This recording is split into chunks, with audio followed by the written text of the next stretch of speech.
just post in the question and answer section or in the chat. We will get to those questions soon.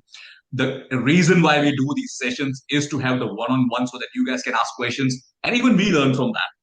So that's the goal, that's the aim to do that. Otherwise, we can record videos, which we don't like to do. We also will do that at some stage. Um, Now, why we are doing this webinar is because affordability is the key. Even if you have the borrowing capacity with the rate hikes, it's dropping down, the holding costs are increasing, the inflation is going up, petrol prices are going up, there are wars happening. So to make money, it's important that we go and look into these high growth, high impact locations, which are still around, by the way.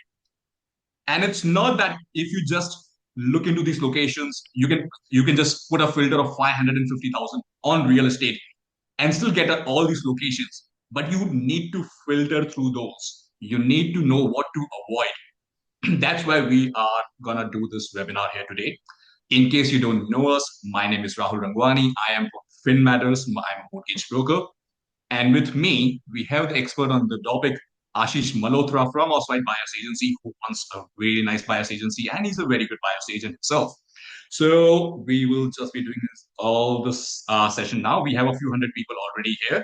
We are just waiting to get a few more. The energy is going to be amazing today, and that's what we love. Ashish, how's everything been? It is good, Rahul. Just I see the challenges.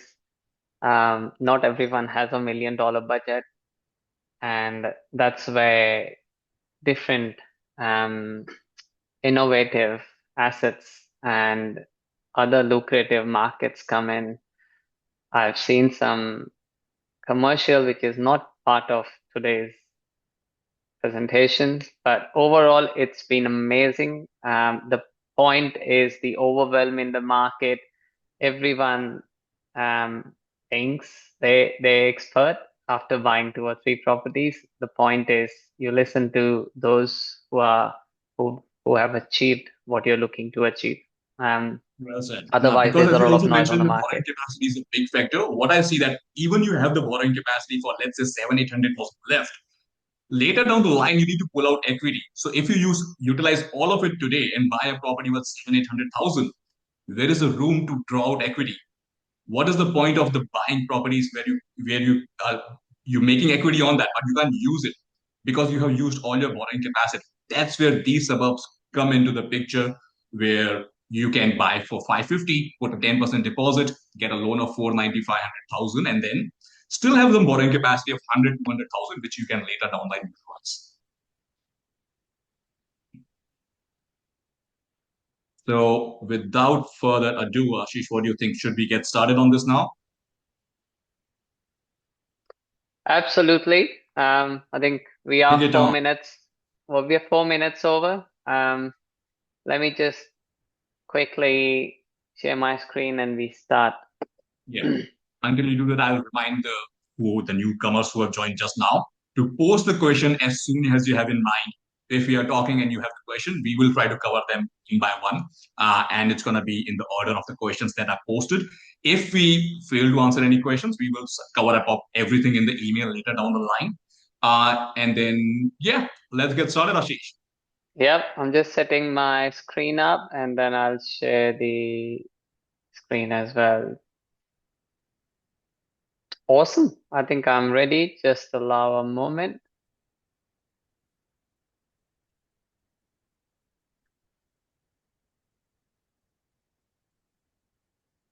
Allow us a single moment while Ashish sets his screen up and shares it.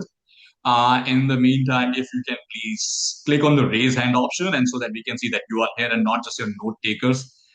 Bloody AI. It's good. Even the note takers are well. Great. All ready, Ashish, now? Yeah, just allow a moment.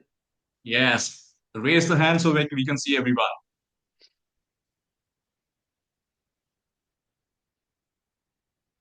A lot of shy people around. Yes. All right, Rahul, let me know when you're able to see my screen. Yes, I can see where to buy 550K, what works in 2026 and what to avoid. All good, Ashish. Floor is yours. Absolutely. Thank you so much. Hi, everyone. Good evening, or just a little early good night. Now, if you've been told you can't build wealth on a 550K budget, tonight I'm going to prove that wrong. It is very important to find affordable markets and pockets. CoreLogic states that in last 50 years, the median house price to income ratios have gone from 3 times to 10 times. It's becoming very important to have someone with you or do the research such that you keep finding affordable markets. So tonight is not about theory, every market, every number, every recommendation. You'll see comes from real research, real deals, real data. Let's get into it. Awesome. So look, here's a roadmap. By end of tonight, you'll know exactly where to buy, what to avoid, why most investors get this completely wrong. Um, Walk you through the structure and making sure this is practical and data driven, not just the sales pitch. The research is multi-source, and the recommendations are fairly current. So we're going to just a quick thank you to the research partners. I've not just Googled things, I've cross-referenced a good 12 to 14 most respected providers and resources. CoreLogic, hashtag being the most important one. Heron Todd White, Matusik, Domain, um, Australian Bureau of Statistics, just to name few. Now, a quick legal note. I actually just because I actually want you to act tonight, not just listen. I'm definitely required to tell you that this isn't a personal financial advice. Um, but people who followed data over gut, they've done really well. But that's not just advice, it's observation. Second, before we talk and before we talk about where the money goes, we definitely acknowledge who the land belongs to. And again, my genuine respect and sincerity to the landowners, elders past and present. I love this quote. As said before, interest rates, before inflation, before everything we're navigating, it still holds. Um, Property is still the most accessible wealth building vehicle available to everyday Australians. Tonight's about making sure you're accessing the right part of it. All right, so the landscape shift.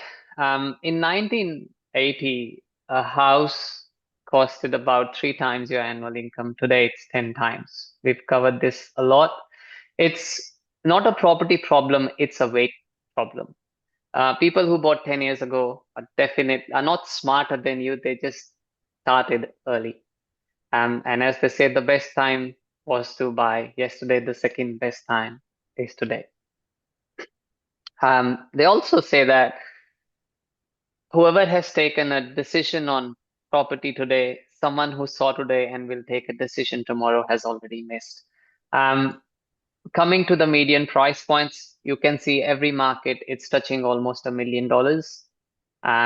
And what I'm here to tell you is there's a very quiet wealth transfer that's happening. About 200,000 people have moved out of capital cities between 2020 and 2024. A lot of us, I included, when I started investing, we were told regional markets are not good markets. The stagnations are longer. The timing has to be quite right, I'd say. But again, all these people who moved, they didn't make the news, but their property purchases did. And that's why we've seen that wealth transfer in plain sight, while Sydney investors were watching auction clearance rates. In the inner west, the smart money was already moving towards Townsville, Adelaide, regional Queensland, Perth. Tonight, we'll follow the money and people. Um, Again, just another aspect. Adelaide, Brisbane, and Perth combined have absorbed more interstate migrants in 2024 than any other prior 5-year period. Um, what I'm talking today is stats, but they're not necessarily reflective of what's going to happen. I'm just being extra cautious around what we're doing as well. Coming to capital flow, again, when 60 to 70% of buyers in Adelaide and Queensland are coming from New South Wales and Victoria, that tells you something. The locals didn't move, the smart investors did. Search volumes for Adelaide and regional Queensland on real estate have gone up 40% year on year. That's footprints, not speculation. You can actually follow them before they turn into a stampede. Um, the REA Group reports that the interstate investment activity through buyers agents, it's 60 to 70% of the purchases that come from New South Wales and Victoria. So this has led to a rise of buyers agents as well because the markets have gone really competitive, be it 2021 in Adelaide, 2023 in Perth, 2023 and 4 in Queensland. Um, I know I've got 3 full-time staff just searching for opportunities, and even then it becomes a struggle at times. Um, that's where sometimes the search volumes really helps as to how they're moving. Um, Again, moving on to the rental demand, Sydney's rental vacancy is 1.6%, Adelaide is 0.3%. Means for every 1,000 rental properties in Adelaide, only 3 are sitting empty. Um, Perth under 1%. Regional Queensland rents have gone up 18% in 2 years' time. So that's saying a 500K property approximately has gone up to $600 a week. If you've owned a rental property in these markets right now, um, how do you feel? Just message. I'm sure a lot of you have bought. Just between 1 and 10, you can give your confidence factor. This is purely for those who have bought. Um, me included, of course. I'd say just message what your confidence factor is. I bought in Perth.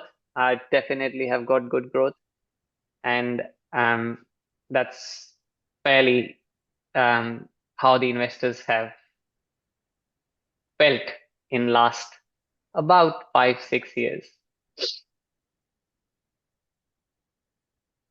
We're moving to the price growth again. Just in 2025, Perth has went up by nearly 17%, Adelaide by 9%. Amazing. Look, keep messaging, keep adding the messages. You can message to everyone as well. I know a lot of you are messaging to hosts and It's panelists. allowing the. I don't think it's allowing the option for the everyone here. It's just coming to the host and panelist. Okay. Anyhow, it's fine. Anyways, all right. I do apologize for that. All Now, good. Yes, you said a really nice thing about the timing in the market. It also means that we have to be like be conscious of the time we have today, so we have to keep moving fast. Let's get to the suburbs. Everyone is just waiting for that. Let's get the locations. well, that's where the key is, right? That's where I'm getting the audience to first listen. Yeah, which is Um, important. Like you should know why you are buying in these locations. Because if someone tells me you can buy in Victoria, Melbourne, or you can buy in regional, I would obviously think, yeah, let's buy in Melbourne. But that's the Absolutely. understanding of these data factors that why regional might be a better choice sometimes. And look, I've heard a lot of times most people think expensive equals better investment. The data says actually opposite, especially looking at places like Townsville, which have nearly doubled in since 2020. Um, the point is, what's the next Townsville?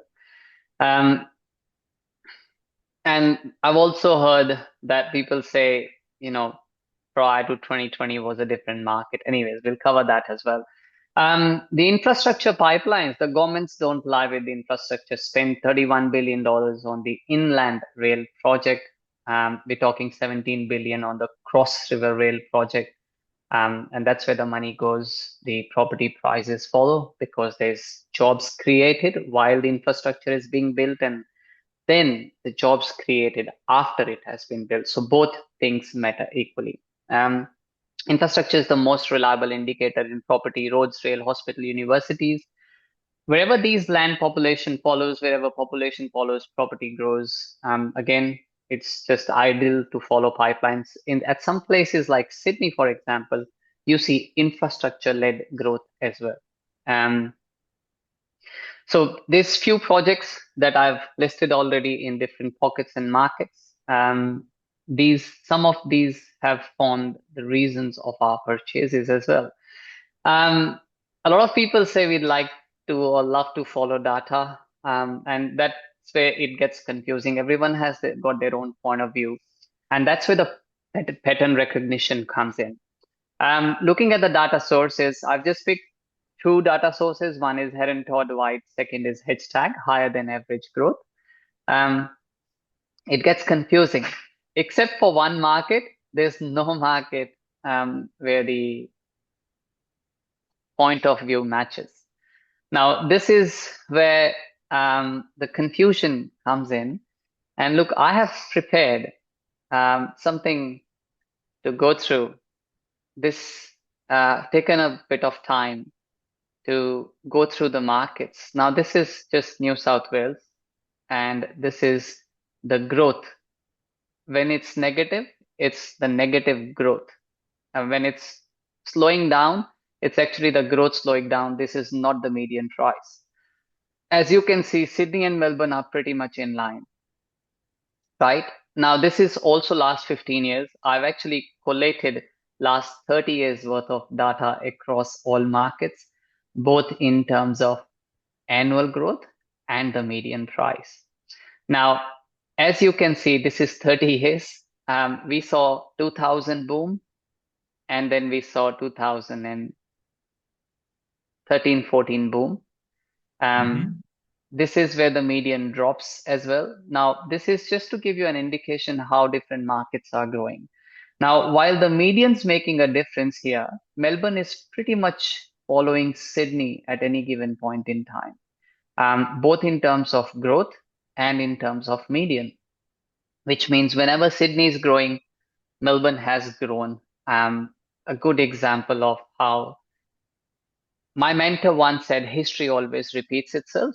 It's actually true. And that's why it's important you recognize what has happened in the past in order to identify which markets you should exit at this point. Looking at Brisbane, Brisbane has actually gone separate. I'll remove Melbourne just because it's following the same pattern. If you see, except for 2020, most times Brisbane has either stagnated when Sydney has grown, or Brisbane has grown when Sydney has dropped or slowed down. Drop means only if it goes negative growth. Otherwise, it's a slow growth or a stagnancy. Looking at the median prices, Brisbane market has actually never dropped in value. So this is again good to identify which markets have dropped in value. Looking at Adelaide, now Adelaide is following Brisbane. Historically, Adelaide also has never gone down in value. Why this is important? Because now we are going to see markets that have actually dropped in value. If you would have entered, let's go to median price, and I'll compare just Perth and Brisbane, for example. If you would have bought back in 2010 and 11 in Perth, you actually would have made a loss of 30%, and you would have done nothing for about 10 or 11 years. This is where people make a mistake. Anytime you would have bought, by the way, if you see the growth in Perth at that point, 26% in 2006 and 35% in 2007. If you would have been in those markets, even in 1 year, you would have made a fortune. But then this is not a drop. It is actually a drop in growth from 35 to 28. This is what's called deceleration. And then it's negative 4%. Would you mind if your property has doubled in value and it drops by 4%? Absolutely not. But this is the problem. When it grows really fast, it drops really, and the stagnancy periods are longer as well.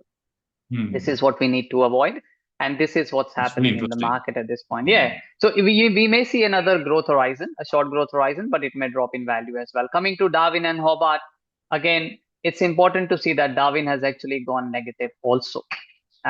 Let's Yeah. So Darwin has also gone negative in the past, and that's where you sometimes have to be cautious and careful, because those markets that have gone negative in the past can go negative again.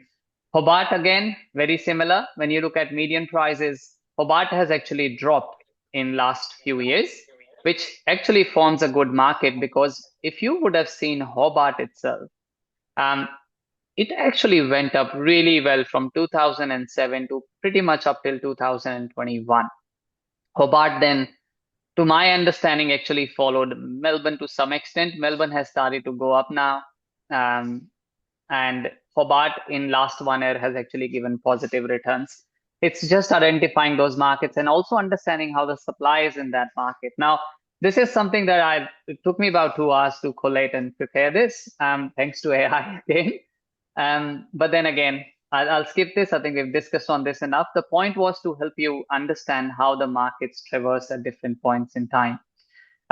There's few more things that I would really love to explain.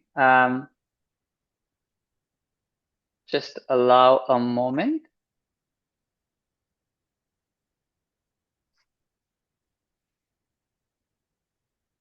Sorry, I have to okay, hide the presenter view. All right. So um, this is another aspect which a lot of us don't understand. When I say us, look, I'm always included. Um, Again, we've seen the data sources, same data, same month, different conclusions. It's not a mistake. It's just the nature of property research. Um, Pattern recognition isn't something you can download. It is something you earn. One market, one cycle, one deal at a time. You've seen the landscape. Now let's talk about, again, this, as you can see, last 30 years growth. It also tells you how much time it takes for the market to double. Hobart, Darwin, the cycles are longer, right? This is up till 2025. Sydney and Melbourne, the cycles go smaller. Brisbane and Adelaide, the cycles go smaller. Now, I've added a little bit of a twist. What would have happened to these numbers if we would have taken the same horizon of 30 years back in 2020? This is the example for you. And this is where the markets can drastically change in just 5 years' time when you see a boom. How does that like reflect now into 2026 now? Like where are the markets that we should be looking into? Yeah. So I see where you want to go from here. But again, We are I getting look questions as well, and we just want to.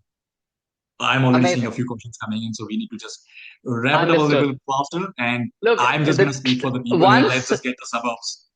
once we have the basics cleared, I don't think we'll take more time in suburbs, Yeah. because No, this then is fair. Like then this is we know it's important to the understand these things concepts. for sure. Yes, we know the concepts that we're looking at. But the point here is Brisbane, for example, if you would have taken the numbers and you know that it doubles in 13 years and the average growth is 5.5%, with the growth Brisbane has seen in last just 6 years or 5 years rather, now the average growth is stacking up at 8.10%. But overall, these markets are not that bad. It's just even Hmm. Hobart is giving you 5.5 to six Yeah. percent over a period of time. And once Hobart goes through the boom cycle again, this 5% can improve to 6 or 7% again. So that's something that you should look at. Um, all right. There you go. 25 minutes in, we are on the topic. Let's get started. Absolutely. Now let's talk about where to put your money. Um, I know you've been patiently absorbing the information. I know you want answers. Now let's go from analysis to action. All right. Before that, the buying criteria. I've seen a lot of comments where people say you can buy in Lakimba. You have to be cautious and careful.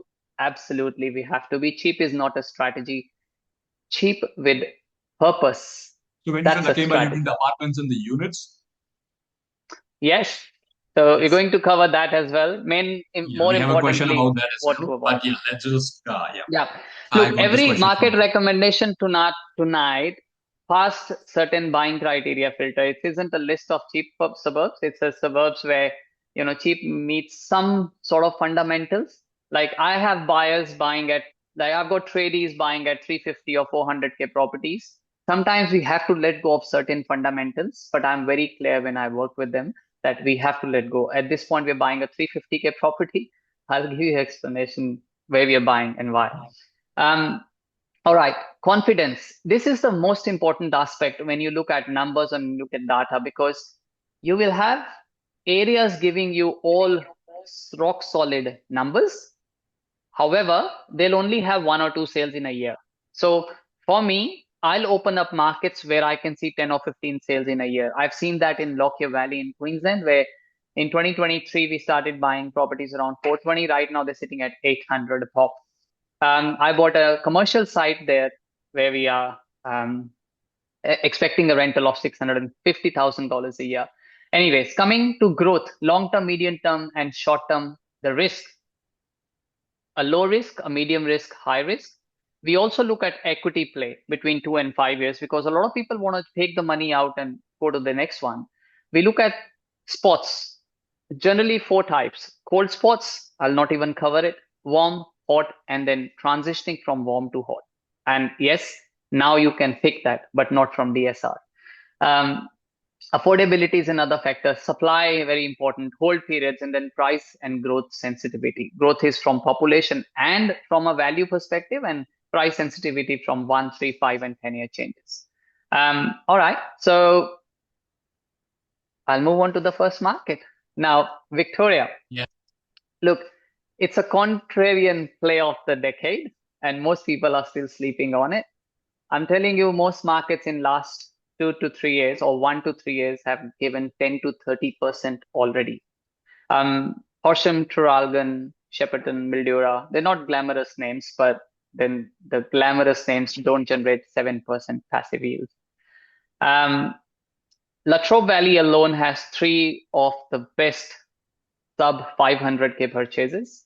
And I've briefly explained already the long-term, medium term, and short-term and risk ratings. But I've tried to cover those ratings as well. And this time frame is to generate some equity. So look, 2 years can be 3 years. These are guesstimates, by the way.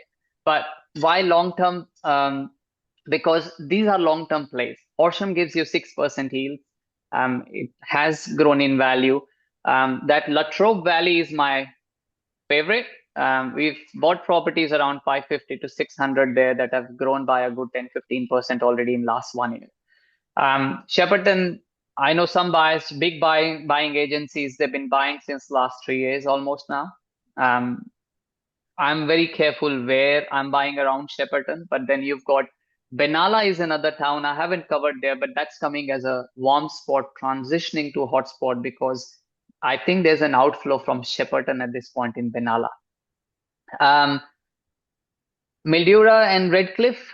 Redcliffe's the favorite market. Mildura has a lot of agriculture, and that's again, once you start to buy, you'll start to find reasons of the purchases in those areas too, whereby you start to look at the markets of employment, and that's where you'll start to explore. Mildura is a big agriculture market, by the way.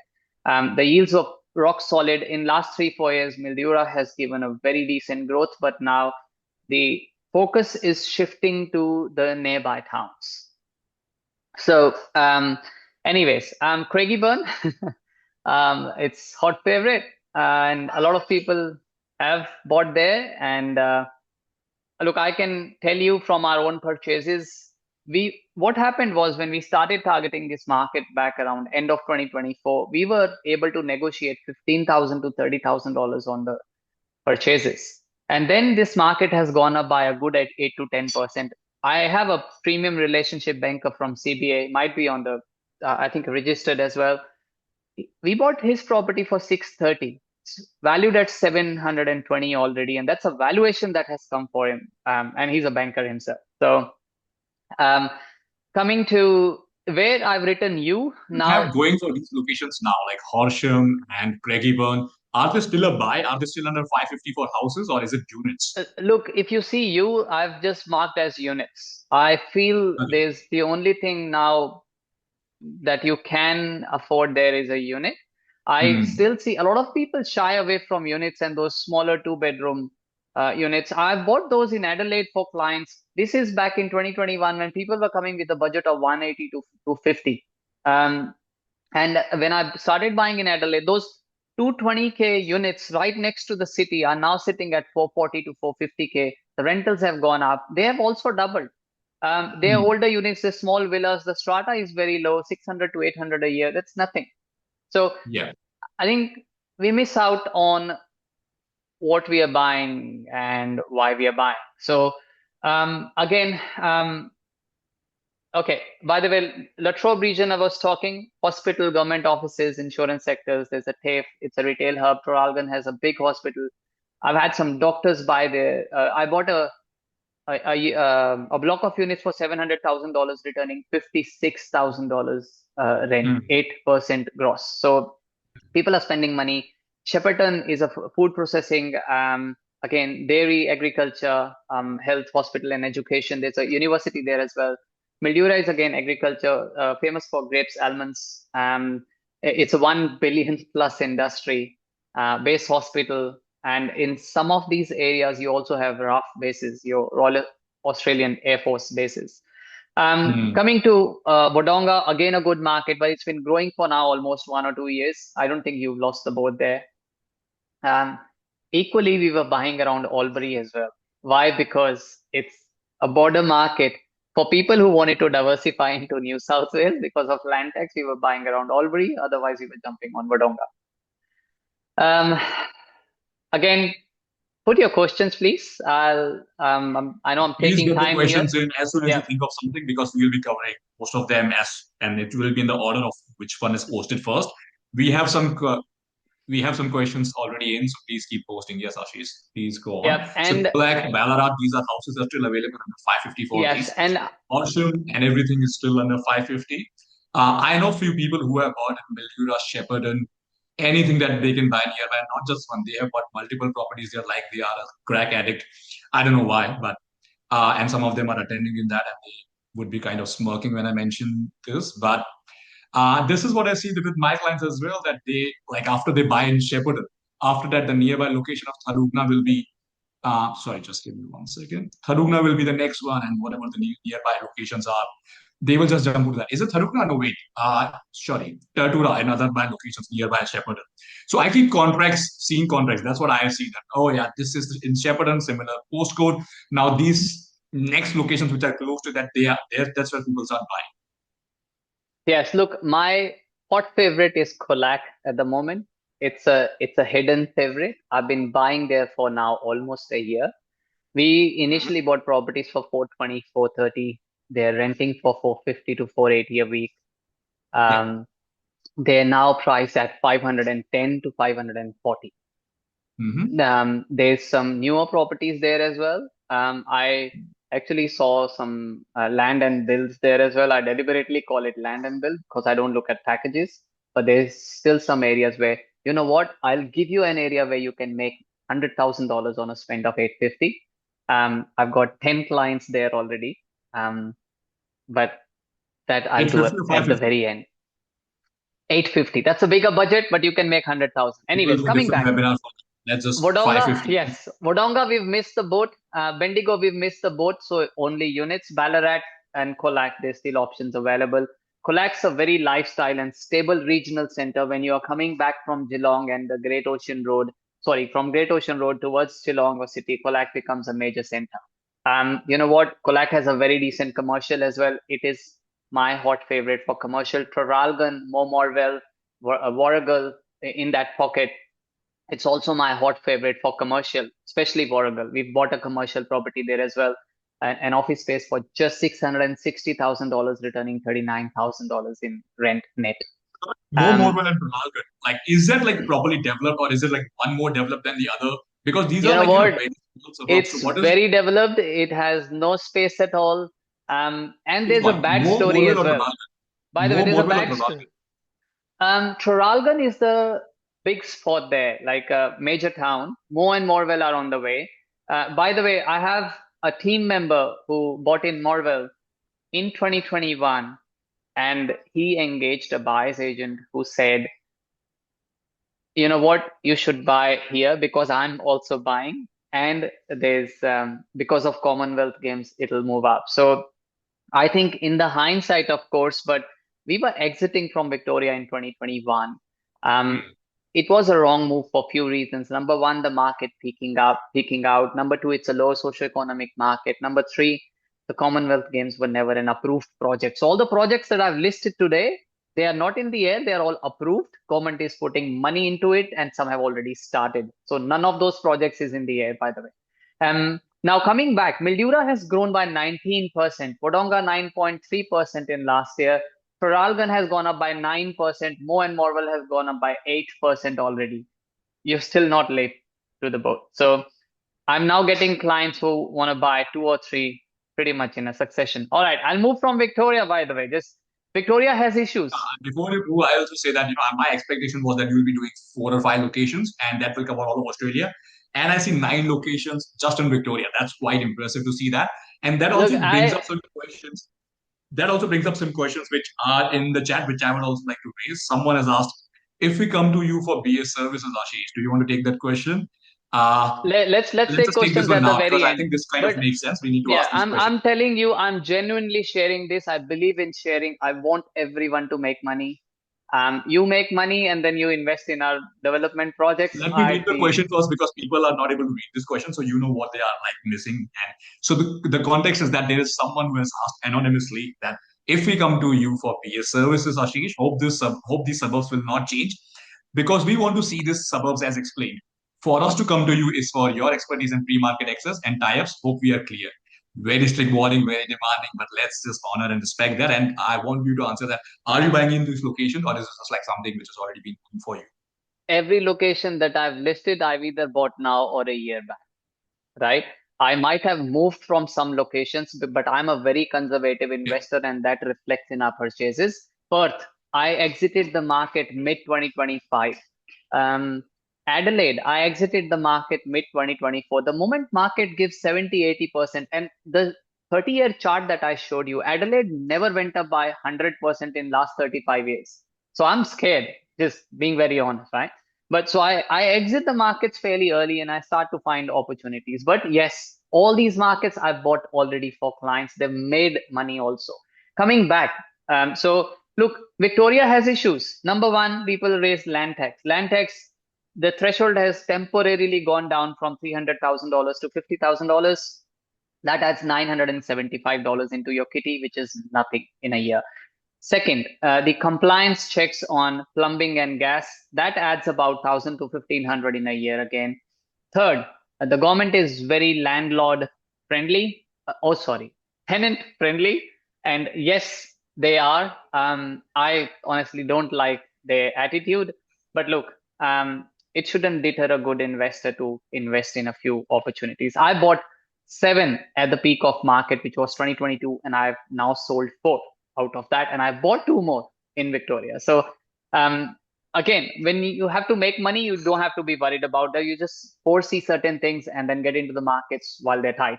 All right, I'll move from Victoria. I think I've spent enough time. There's a lot of markets, and you'll see some empty markets as well. But before that, New South Wales. Now, um, there's been some markets, right? So Narromine has given 8% last year. Dubbo has given 7% last year.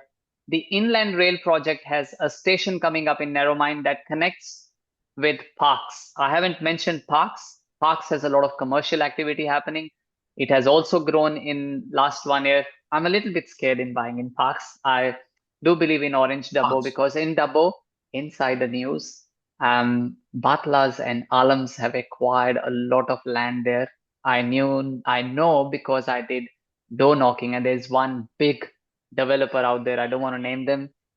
You're gonna see a lot of land sales happening in next 3 to 5 years. So that's Dubbo. Mm. There is no land at the moment that is now free because Mm. I wanted to acquire something for with my for my investors as well. Anyways, coming back. So look, agriculture, never mind is agriculture economy. It's a very limited liquidity, but you know what? You can buy something for 420, 430, renting for 470, 480 a week. These opportunities are getting extinct. Dubbo is tough market now to get in. Orange has already the trains gone past the station. Hamworth, you might be lucky still to get in. Wagga Wagga already gone. Um, I think most markets in New South Wales, they're not under 500 anymore. And I haven't named any town randomly. These are major towns only. Um, So, Again, Stanford. hot spotting flags Tamworth with 4% investor yields and solid regional fundamentals. But what about the Um, crime Stanford? What about the community? yes, so That's there what I are see. particular streets, there are particular streets which I'd be very, very careful of. Won't buy there at all.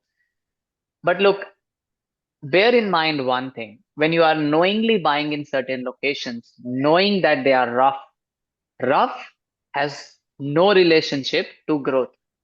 Mount Druitt has doubled in value. Gosnells has more than doubled in value. Elizabeth has doubled in value. The only thing is you're exposing yourself to certain risks. Now we're talking low socioeconomic pockets, you don't have many options. I have a client with a budget of $350,000. We can't be choosy. So I have to let go of certain fundamentals. Yeah, we But have to if admit that price points are moving up quickly. Like to be demanding at 550, 500 is also a thing. You need to be strategic about that, where you are getting in the market, knowingly that you're going there for capital growth. and You will look, personally may not live in that house or location. You may not want that, but the tenants, some people are still preferring these locations. That's what they can afford. So you can get a lot of capital growth in these locations. Like I bought an Albury long, like before that anyone knew about that. I bought it for 350. Now it's sitting at seven, somewhere about seven-ish in 2 years. So that is the growth that you can get in these locations if you do it right. But is it a tough suburb?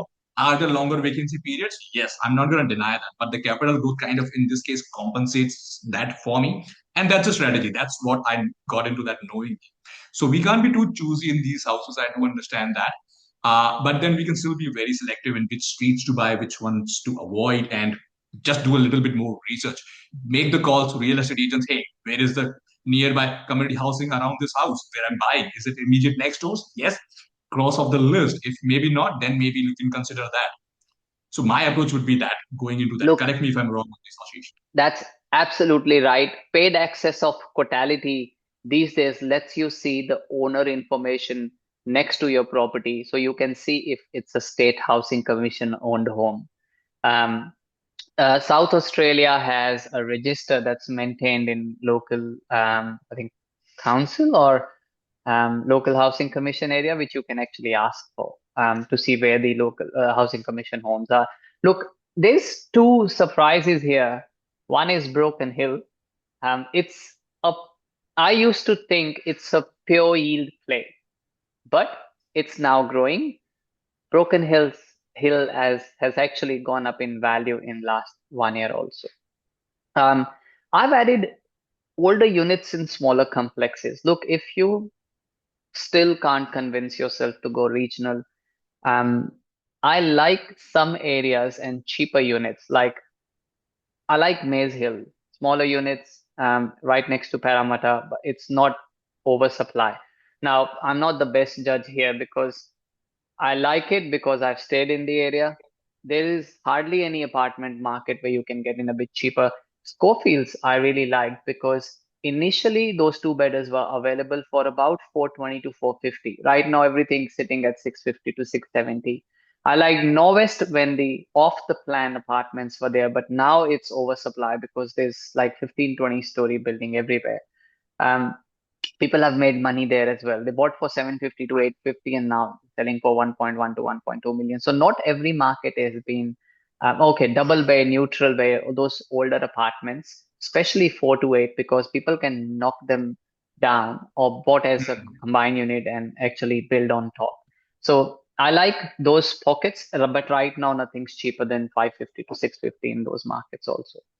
Let's Um, focus on 550, yep. 600 markets and I'll see move what's. on from New South Wales. I think we've discussed enough. So that's all in New South Wales, right? What about Armidale and all these locations? Are they still a buy? 550 is the price point, or is it not? Armydale, look, it's not a bad economy. We haven't been buying, so I haven't added. I'm again when I see the recommendations, I don't see a long-term hold there, or the growth can be there, can't be there. I can't even see Ripple at this point. My favorite hotspot, even though it's not 550, is Hunter Valley. 850 to a million 50. Wollongong and around Dapto and all. I bought some houses around 680 to 720. There's no way you can buy, and I'm just talking 1.5 year back. So that's for clients again. I haven't bought. I only have a development site in New South Wales. So all right, moving on. So look, Queensland and regional Queensland is hot favorite for everyone. Um, I don't like mining markets or pure mining markets. So Gladstone, I'm a little bit concerned, but it's still not as bad as a market. As opposed to if you would have looked at Moranbah. I don't know if anyone has heard the story in Moranbah. There was a couple who bought 8 properties and the properties doubled in value pretty much in 2 3 years, and they were minting money because a 800K house was renting for 1500 a week. The rates were pretty low, or even if they were more, they were making more money. And Moranbah overnight, their properties literally dropped by 75%. They had to declare bankruptcy. Now, this is just one couple I know because I think, and stress tests the relationships as well. I believe they got separated. The wife became a mindset coach, especially if you've gone through all of this. So I'm very concerned about one-legged horses or single economic factor driven markets. Um, but here, Bundaberg, Mackay, Cairns, Toowoomba, and Gympie are not those markets. So Still into 550 range? Oh, it's all units.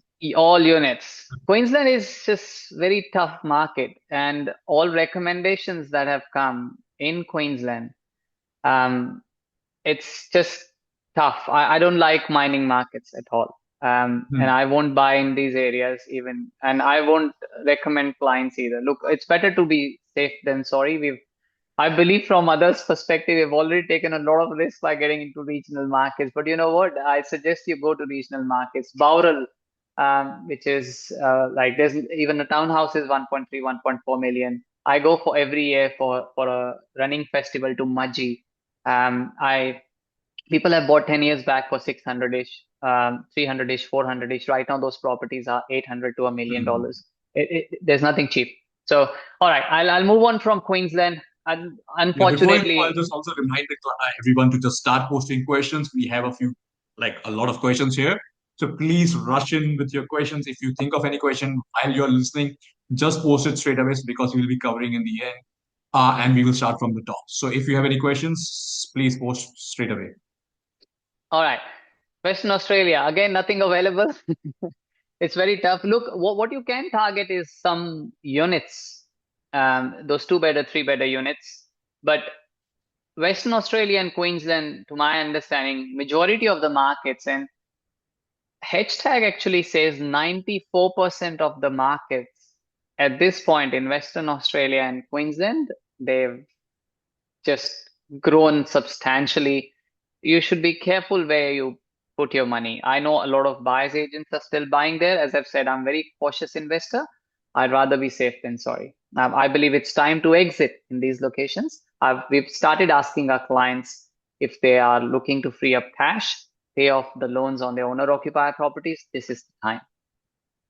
Hmm. Um, all right. I'll move That's a on. good point about units that you mentioned that, after all, it's a scarcity. So if the houses are not there, if they are not affordable, people will move to units. That's what happened in Brisbane. That's what happened in Gold Coast. Now Western Australia is showing the same similar type of scarcity, which is it's gonna go to units in Western Australia soon. It's already has.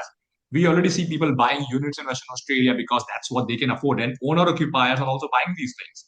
So it's mostly owner occupiers who are getting to that, and investors. It's a small like segment for investors still because they are still trying to get houses. But again, it's a good thing because it's mostly an owner occupier dominated area. And look, yes, it is, and you will still see agents telling you there's fair bit of demand, and there is from owner occupiers. Oh, so what has I'm happened? misspelling of Launceston and my inner. Uh, I actually missed this, but I will add anyway. So look, I'll skip Western Australia. I do apologize. The slide has not been updated, but look, actually, I have missed two things. My favorite market is South Australia. So yes, yes, I've actually missed the entire slide. I do apologize for that. I'll I'm not talk sure if about David the. is registered or not. I actually added it. Here. Yeah. It's here. I think I might have missed it. Sorry. Um, Okay. so okay. Now, I haven't added much, but it because it is all medium term, medium risk, they're transitioning from warm to hot spots. Um, I've added smaller units because units generally follow property prices. Sometimes they are late. I do believe units have already grown, but they are markets that you can get into. Now, our favorite triangle, the Gulf Triangle, is Whyalla, Mount, Port Augusta, and Port Pirie. Port Pirie is pure lead play. It's a smaller town, but it's only 2 hours. It has the largest smelter, world's largest smelter there. There's a lot of port operations and agribusiness there. Um, Port Pirie is the cheapest market. Look, as a disclaimer, your growth may slow down. You may not see these markets double in value in 4 5 years, but maybe 12 to 15 years. Still not bad. These are slow markets. Port Augusta, 40% of the jobs are government jobs. Um, there's a RAF base there as well. There's again, it's an Indian Pacific Rail renewable energy projects, and just if you follow renewable energy projects, you'll see a lot of money moving into those areas. So these are Vyala, new projects which are coming up, which are approved, or is it just something in talks, or is it no, already they're executed? existing projects that are running already in those pockets. So how is the growth going to happen if they're already there? Then jobs are already created, right? If there are new projects coming, if there's more migration happening, that's what will drive the demand prices up. Is there anything new that's coming, or is it like existing already, like it's ongoing operations? So it's ongoing. It's ongoing operations. There's nothing that I have said that is not proposed. They're not approved or not proposed. So these projects are already running. Same way, even Vyala, right? Vyala has a big hospital. There's shipbuilding pipeline in Vyala. There's Steelworks, which is the largest employer in Vyala, and it's not going anywhere. It's stable steel manufacturing. So it's Port Pirie is a bit small, but it's only 2 hours from Adelaide, and that's where we bank on because it's also the first stop when you go to Port Augusta or Vyala. Believe or not, Port Lincoln I've added, but then I think you've missed the boat there as well.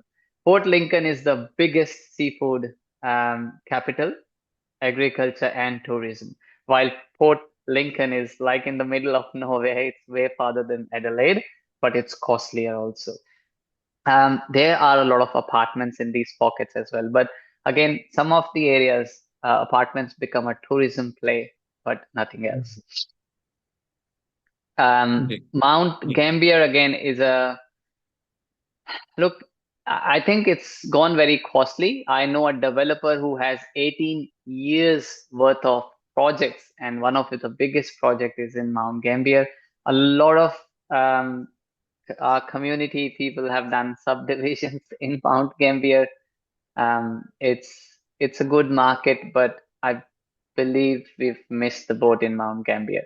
So um, that's, but again, yes, we are buying all those 350 to 420K purchases happens in South Australia. I bought a dual occupancy for someone for 220, returning $450 a week in rent in Wyala. That was a pure cash flow play, nothing else.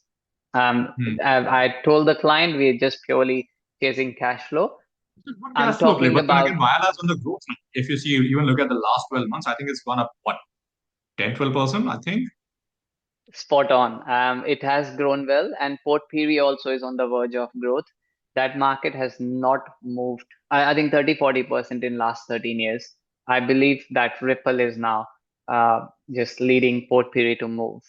Now, the thing is, you can't have an imbalance. Like, you can't have a state going from 350K price to 800K, and the regionals that were sitting at 120 won't go to 300. And that's the thing we need to, because there's always a ratio of increase. Like, yes, you may not see the regionals moving at 500, but from a percentage increase perspective, you'll see a decent 70-80% return in a very short time frame. But then the stagnancy Hmm. periods would be longer. And I'm chasing sometimes such properties for single moms and dads who can't borrow much, can't buy anywhere. Look, I'll move quickly.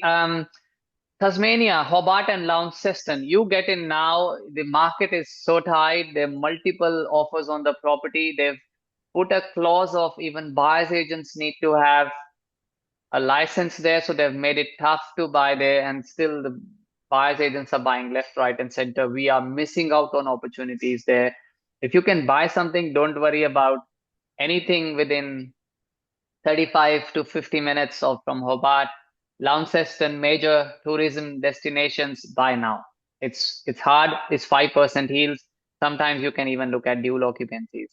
Um, so areas like I'll name the areas. Areas like, so anything around Hobart, Risdon Vale has newer properties, mostly 3 bedrooms. These are 1960s, 70s built homes. So you have to go past your notions if you have to be in this market. I can't insist enough. You have to buy older properties, bigger lots. You can add secondary dwellings.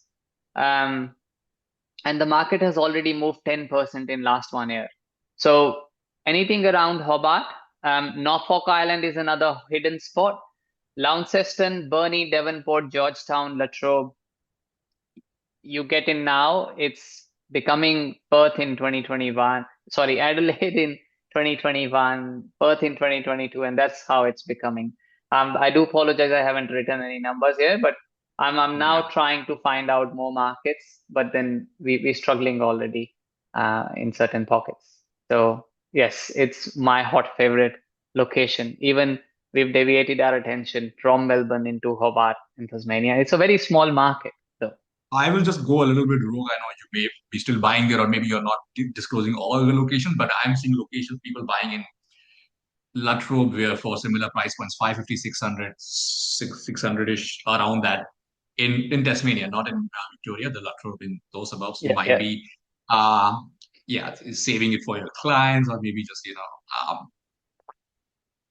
not disclosing all the suburbs, but I see that happening a lot in that location. Look, the point is, if you are a decision maker and it helps you, take that decision and buy. And if you need that support, yes, we are there. But then if you are a DIY investor, look, everyone adds value. If you consider it added value, but at least take a decision.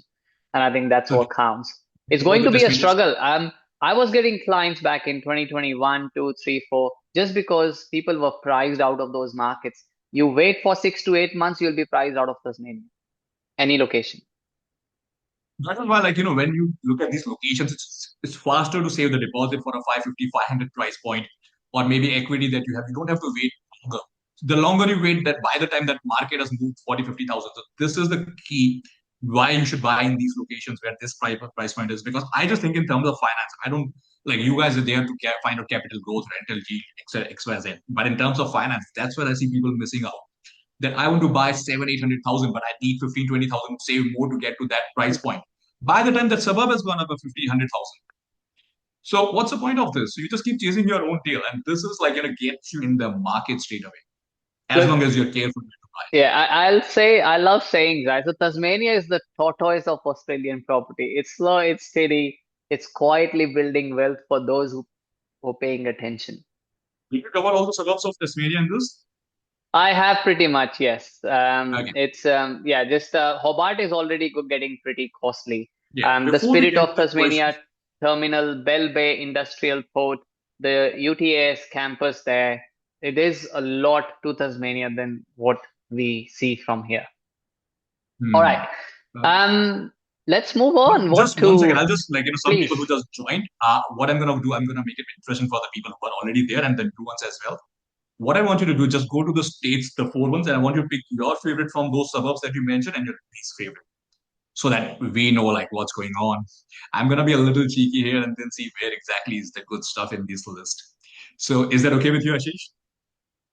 You want me to pick the suburbs, is it? All the locations where you mentioned, like 10 suburbs, 9 suburbs, which is your favorite area and which is your least favorite area, so we know where to buy. And Look, then I'll this will talk also do a state. little bit of recap for all the people who missed this. Yeah, I'll talk state. Tasmania is my most favorite at this point, followed by No, I Victoria. mean, like Tasmania, which is the favorite, and let's do that each for Um, each state. anything around Launceston, I'll buy in a heartbeat at this point. Even if Okay. it needs work, whatever, I'll buy because when the market moves, they say a rising tide lifts all boats, and now the point is when the tide fades away, you know who's swimming naked. So there's it's both things are true, but I will buy anything in a heartbeat. Devonport, Burnie. The Devonport's costly, so Burnie, um, Georgetown, Latrobe. We are identifying more markets there, but that's pretty much I think what the crux of Hobart would be.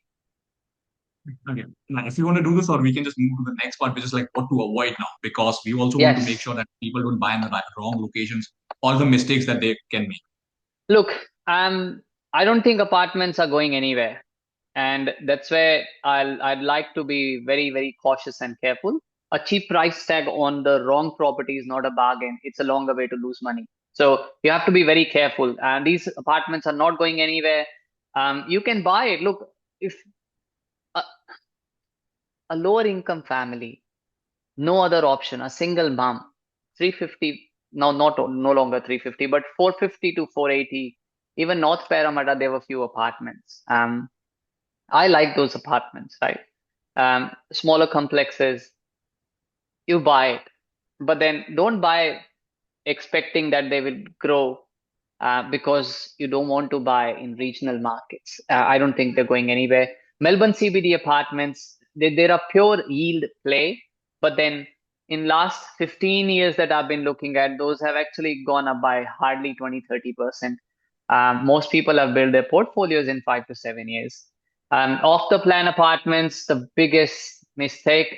Apartments in North Mead, apartments in CBD, apartments in Melbourne, inner ring suburbs of CBD, people have lost money.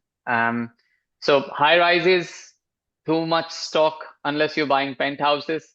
That's a different market. Um, Oversupplied and overpriced house and land packages. Look, I'll give you an example. There is an area called Gisborne in Melbourne, 55 kilometers northwest. You can buy a land for $430,000. I'll get you an amazing 30 square home with all bells and whistles for $420,000. That market is like Glenhaven and Dural of Sydney.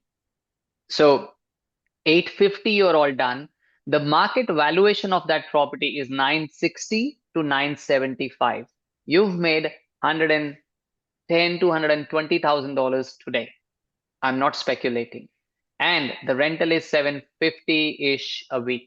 So there are places where you can make money, but not necessarily those places are everywhere. So you have to work out your price. You have to work out what the market price is. You have to work out what you lose in that 1 year, what you gain in that 1 year, and then do your numbers. Okay, so this is Otherwise, what we need to avoid, and apartments, new builds, house and land packages, and what else is there on the list?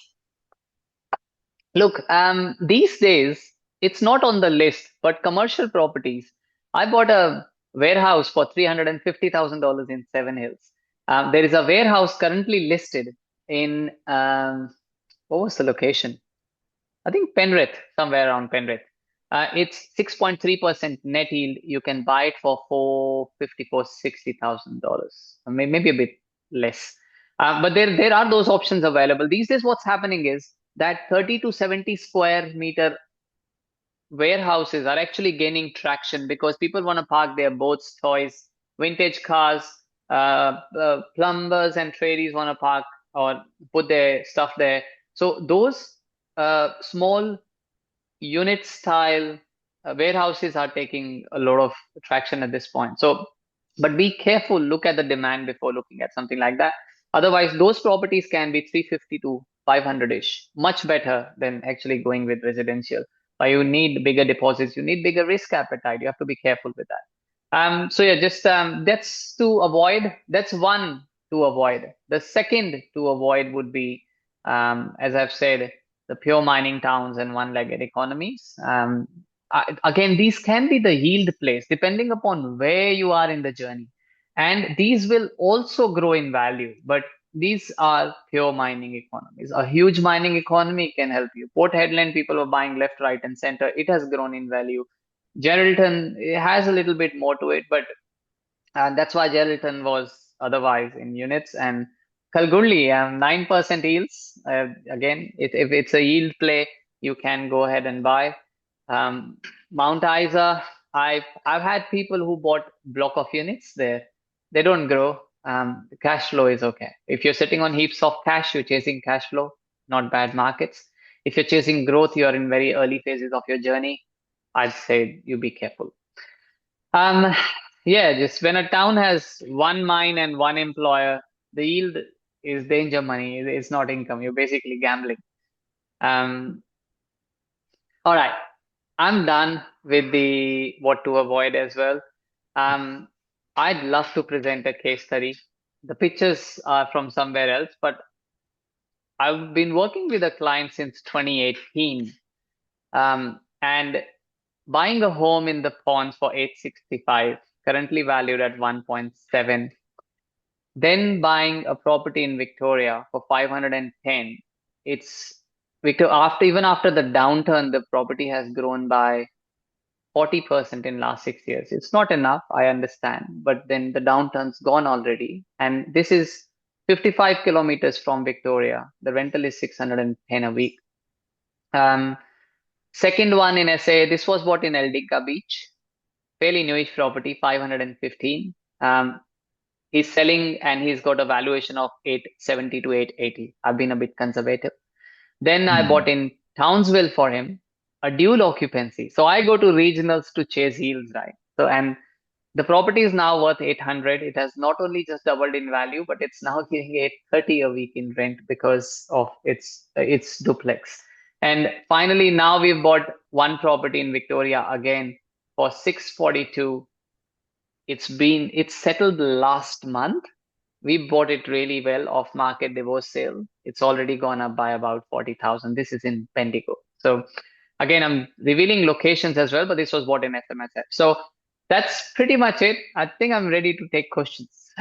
Let's do the question. We have a lot of questions. A lot of them are repeats. So I'm just going to start from the ones which are not repeated, and then we can just cover a few of those. And you can still ask as many questions as you like, everyone.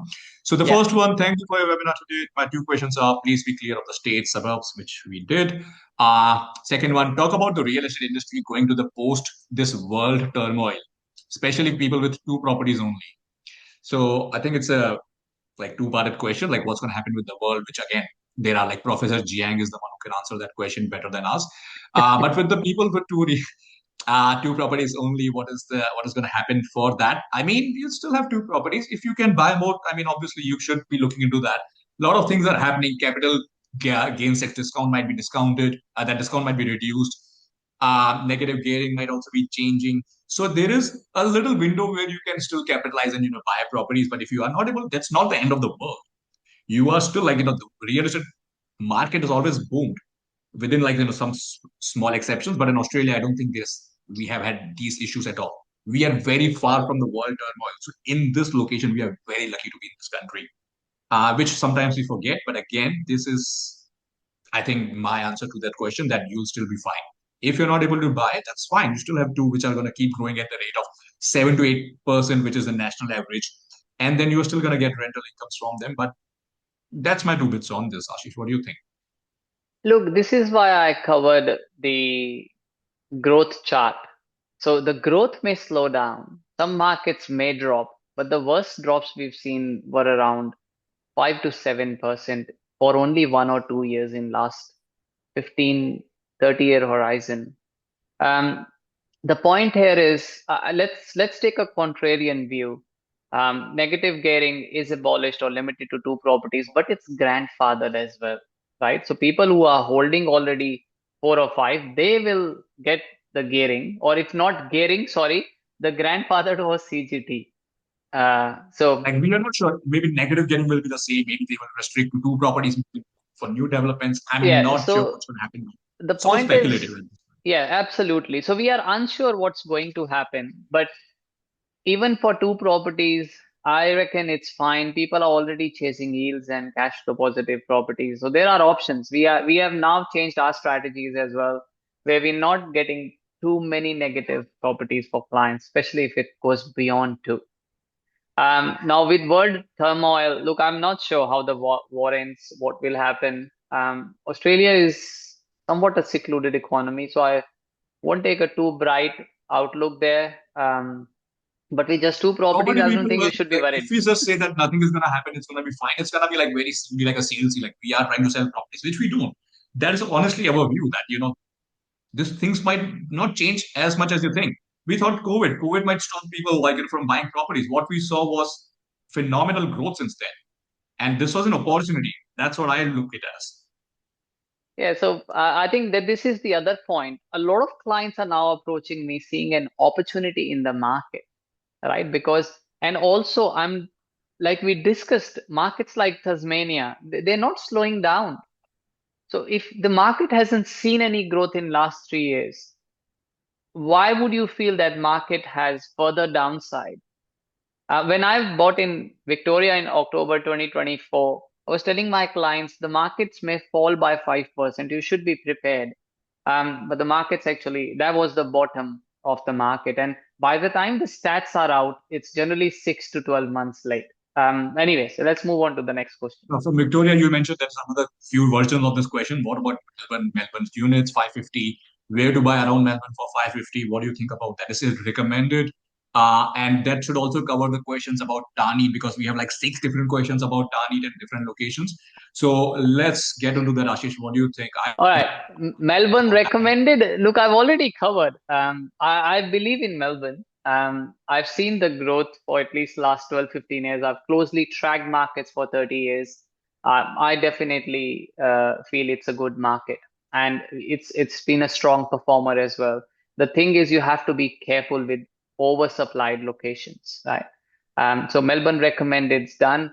Where is Thaneed? All Oh, right. we have What few would you different say versions about of the that same place? question. If you just keep scrolling, I what about Tani? What do you think about that place? I don't think much about that place. If you think about it, Ashish, let us know.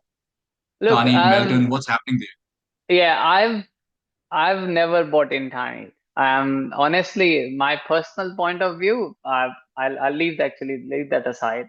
But I've not bought for clients. I will also not buy for clients. I feel it's actually a white collar demographic. It's not bad, but over a period of time, I believe the demographics have gone a little bit poorer. Um, and then the supply is another constraints and issues. So Thane, Wyndham Vale, Manor Lakes, Mamburin, Caroline Springs is okay, but Thane, no, just I would avoid. I'm sorry, I'm saying On it the this same way. I've got lines, a client who wants. there is another question about units in Victoria around Neat or Clayton. What would you say? Will units price grow in those locations? Sorry, where? If you just keep scrolling in that, there is a question about you buying units in Victoria around Tarnit or Clayton. Just so many about Tarnit Clay. We should Someone there's a question really is about in love with Tanit. I'm telling you, just exit that market now. Look, oversupply is what unit. I hear from others. I've answered Tanit. I will not even buy a house, leave alone a unit. Look, the best suburb that comes in that pocket is Werribee, but because of the oversupply, I'm a bit cautious in Werribee as well. Why don't you go to Geelong? Like, I don't know why people are stuck in that 35 to 50-kilometer radius, because I'm telling you, in Melbourne, in western pockets, the actual good suburbs start at 50 kilometers and beyond. So, um, Torquay, for example, Bannockburn, it's okay market, but there's a little bit of supply. Colac, I told you, Colac's really cheap market. It's much, much better. There's an amazing lake in Colac as well. I've driven in not all, but I'd say 7 or 8 markets of every 10 markets that I've given. I've got a teammate who's pretty much gone in every regional area. He enjoys travel, and recently he did a trip to Tasmania. He went to Whyalla, Port Pirie, and everywhere else. Just we get a good insight. But anyways, coming back, so um, units. I'm not sure why would you buy units in villa style properties. You can have a look. Small townhouses, you can have a look. And this is where, like, I bought a property for 230 on 237 square meter land. I bought for clients on 220 square meter land. I think it's a very wrong mentality to think that buy units. Like, you can buy smaller properties like that. We bought something in Wollert on 220 square meter land, corner block though, so 3 sides open, for 520 or 550. It's renting for 550, 560 a week. That's 5% yield on a property that's named as a villa. It's Torrens title, independent property on 220 square meters. So that's why sometimes you just shift your mindset a little bit to see what type of assets can work in value. I get this a lot. I want a big land and a big decent house on it, and my budget is 450. Now guess where you're going? You're going outwards. Because in city, if you want to stick to good quality locations, you pay a good quality price. If you want to go near to the water, you pay for the location. And that's where sometimes the mindset has to be a little bit different. Like my 237 square meter property in Geelong, I've just sold it. Bought for $275,000 in 2016, 17. Sold last to last month for $585,000. Now, I would have actually held that property, but my money is stuck in developments. We're building a childcare, we're building a Ashish, there's another question warehouse. about the same Melbourne market, which is slightly different, which says that what's wrong with Melbourne market?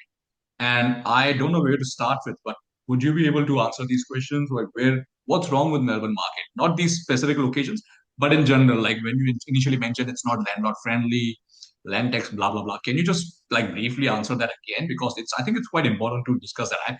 By Look, mistake, I think put it in answered section, but I I think this is believe not answered yet. there's a lot of small things that have added up. Number one, the migration. So when Melbourne peaked out, a lot of people moved from Melbourne and Sydney into areas like Queensland and Perth. At this point, you can buy much better property in Melbourne within 40, 50 kilometers than even in Perth, for example. So um, it will take some time for that mindset shift. Melbourne is cheap, and because of that outwards migration, the vacancy rates in many pockets have gone up, and then the supply is in abundance.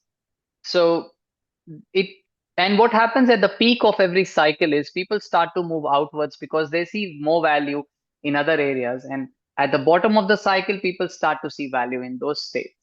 And then comes the government's constraints and conditions. They also, at one point, I forgot the name of the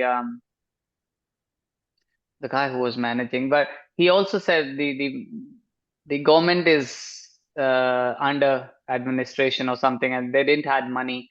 And then the land tax and everything else to recoup the COVID losses. So I think everything is adding up to the issues in Melbourne. But again, My logic and look, my answer to be would be like very like numbers based that it's not enough return of investment for me. Rental yield is low, land tax may be higher.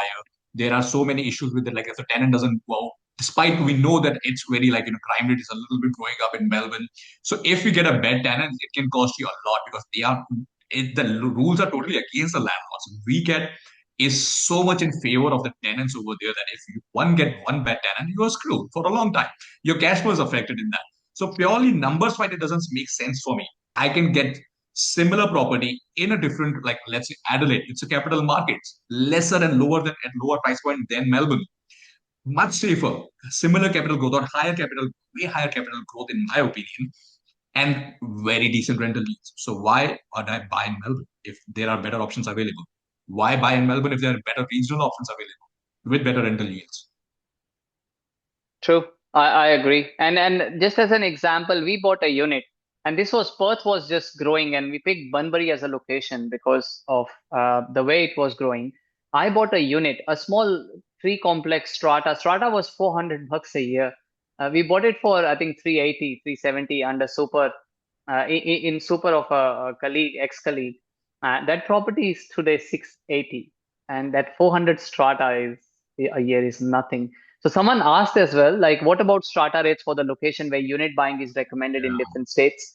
Look, I generally you work out your costs, but more importantly, you also see why the strata is there. If it's a 4 to 8 unit block, a strata is okay for common areas. But if there's swimming pool, there's now you add apartments and lifts and all of that. At certain point, you will pay for the in the sinking funds, or you will pay for repairs. So that also you have to be cautious. Like how old is the block? When is the next repair due? Are you looking at the AGMs, which is your annual general meeting, minutes of meeting of the AGMs? You have to be really cautious and careful with strata units, but older strata, smaller blocks generally are okay. I'd say anywhere between $400 to $1,000, 1,200 maybe, but that's where a year, not a quarter. So that's where I'll draw a line. But otherwise, it's not worth paying any more than One for 1,200 to Kennedy. 1,500 a year. Here is a question by Carradine. I want to help to buy before the suburb had passed 500,000. This is irrelevant, she said. The whole thing. If the market suburb has booked already, I'm not sure what it means by booked already or like 500,000. I mean, we still covered a lot of different locations from 500 to 550, which are still in that price point. So Yeah, I think, yeah, maybe just, rewatch this. We will send a video again, but there are still locations which we covered, which are still in that price point, 500, 550 price points. So you just need to find those locations and they may not be around for yeah. So that's I think most locations you can still buy now. I don't think you have to wait. But then again, just be careful. Just do some basic research, basic supply. You should look because I in some cases I've mentioned a suburb, but then those pockets are performing really well. Now, as an example, again, if you are still looking at Gold Coast in Queensland, I believe you again the market has more than doubled, right? So 2023 we exited Gold Coast and we actually moved into the western precincts towards Toowoomba, Lockyer Valley. I skipped Ipswich because to me demographic is really important. So my clients look in a very similar mindset. So, but those markets have also now doubled, or at least gone 70, 80% just in last 2 years.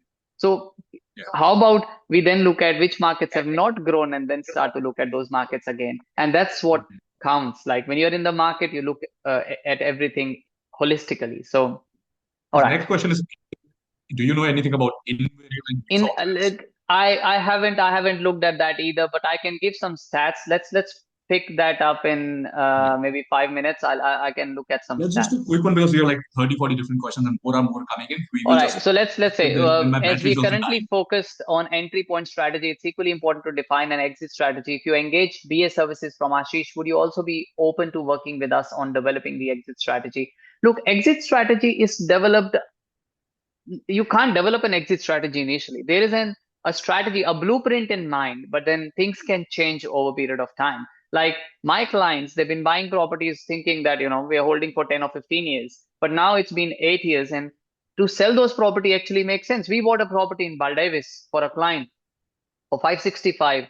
He's selling it for $950,000. So with that money, he can not only just buy two properties, but he can also now pay off the loan of his home. And that's what counts, right? Because that was the goal, to pay off the home loan first.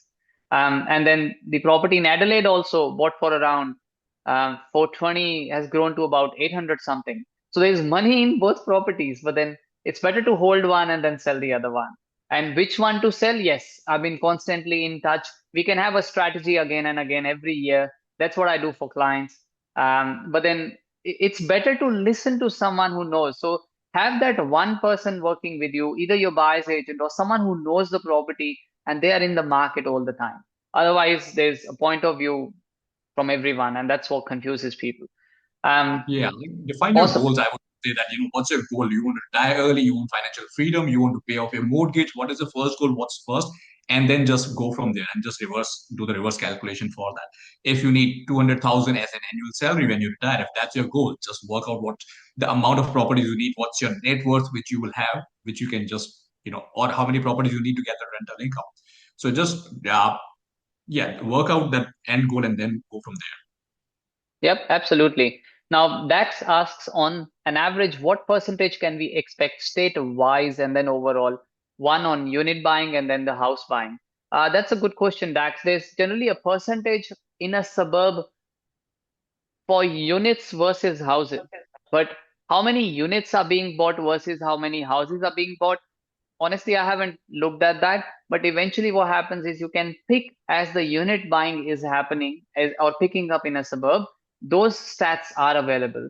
But the other thing is most people only look at house stats, not unit stats. And when the markets are peaking out or the other properties are now getting costlier, it actually may make sense to look at units as well, especially townhouses like Craigieburn, 420K, there's still townhouses available, two-bedroom. They're renting for 470, 80 a week, but don't buy brand new because there's 30, 40,000 commissions in it.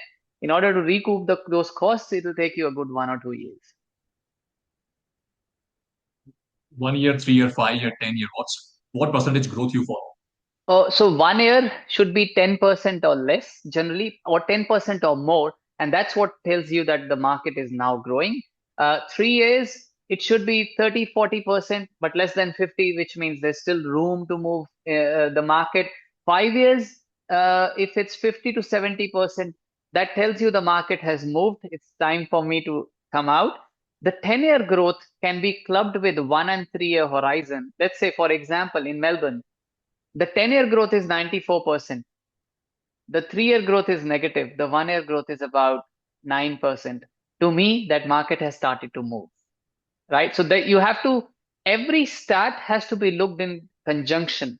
If I tell you the supply is, like people tell me, that the supply is 7% in an area, which means the 7% stock may hit the market of the total number of dwellings, which is considered more. But if the number of sales is such that your stock levels will deplete in about 6 months' time, it's a good market to be in.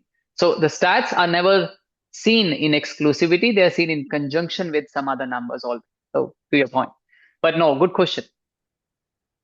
Please advise on Brisbane since game's coming. Brisbane, look at Bundaberg, but the entry point is 750 to 800. There's nothing for 550. I'm sorry. You have to spend 750 to 800. Bundaberg, Lockyer Valley, still options available. Duplexes for 600 to 650 you can enter still. There's some options available. Um, I'm not a big fan of going to Mackay and Townsville at this point. It has grown substantially. So I'd rather be next to Brisbane than actually move on. And by the way, 9 of 10 countries, and this is Matusik stat, 9 of 10 countries are in deficit after Olympic Games. And you know what? If the market would have grown substantially, Olympic Park hosted games back in 2000. Why are Auburn and Lidcombe? Lidcombe is costly. Why is Auburn and Granville still cheap? Um, so you have to be cautious and careful because once the games happen, afterwards, all of that infrastructure just doesn't would not create too many jobs, and it's existing infrastructure that they're upgrading, and it's staggered across Queensland. So just be careful not have too many hopes on Olympics. A little bit is fine.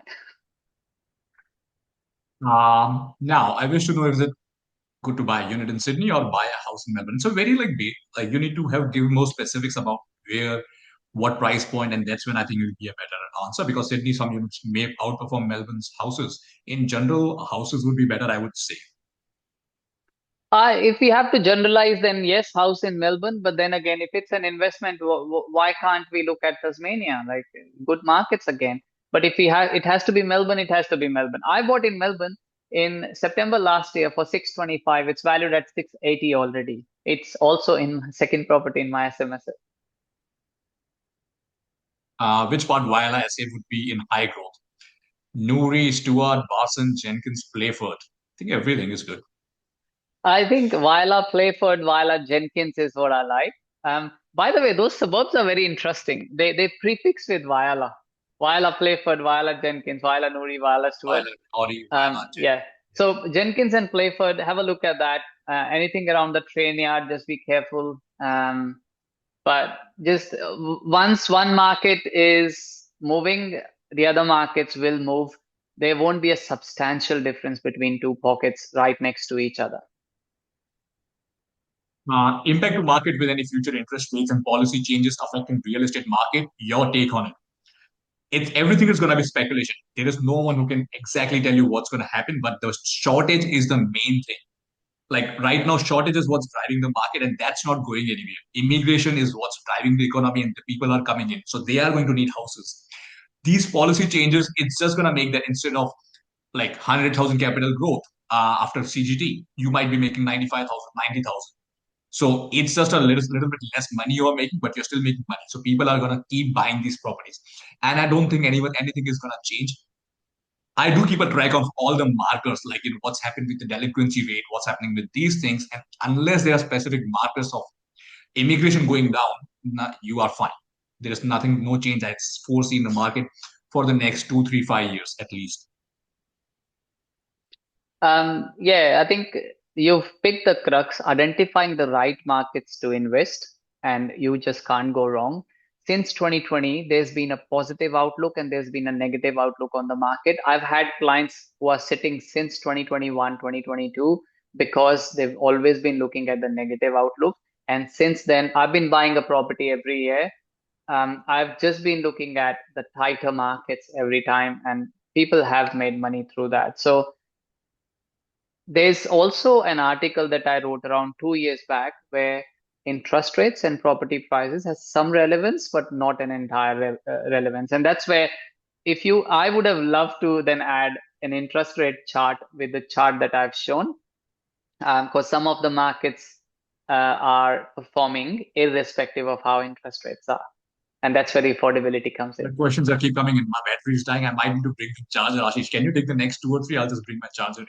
Yeah, okay, done. How to understand if a market has oversupply or an undersupply? Look, there are factors that you need to consider from a demand perspective and a supply perspective. Supply it comes with the number of houses in that market, what is on market, it's called stock on market, and also what is hitting that market, which means you can actually go and calculate the council approvals in past 18 months. But that's not just for that suburb. You have to look at for the entire statistical area 4. So the ABS does not measures the stats with council and suburbs. It measures with statistical area 4, 3, 2, and 1.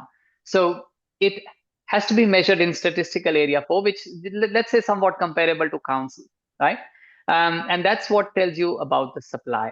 Now comes the undersupply comes when the demand is more. And how would you see the demand? Where the days on market of the property, they keep getting reduced, where the number of sales is going up, and number of sales is not given in any portal as such. So I pick that up sometimes. I used to pick up from hotspotting, and now I think H-tag adds it. But if the number of sales are improving, and now you have to calculate the yearly sales and then see what the stock was there, how much time it will take for that stock to sell on market, and that's called inventory. So inventory less than 6 to 9 months is amazing. Anything beyond that, you have to be careful and cautious. And now comes the demand. Now, back in 2018-19, Craigieburn was listed, Cranbourne was listed, and Geelong, Armstrong Creek. They were the top 5 suburbs where most migrants were moving in. And I think the number was 1,800 a month.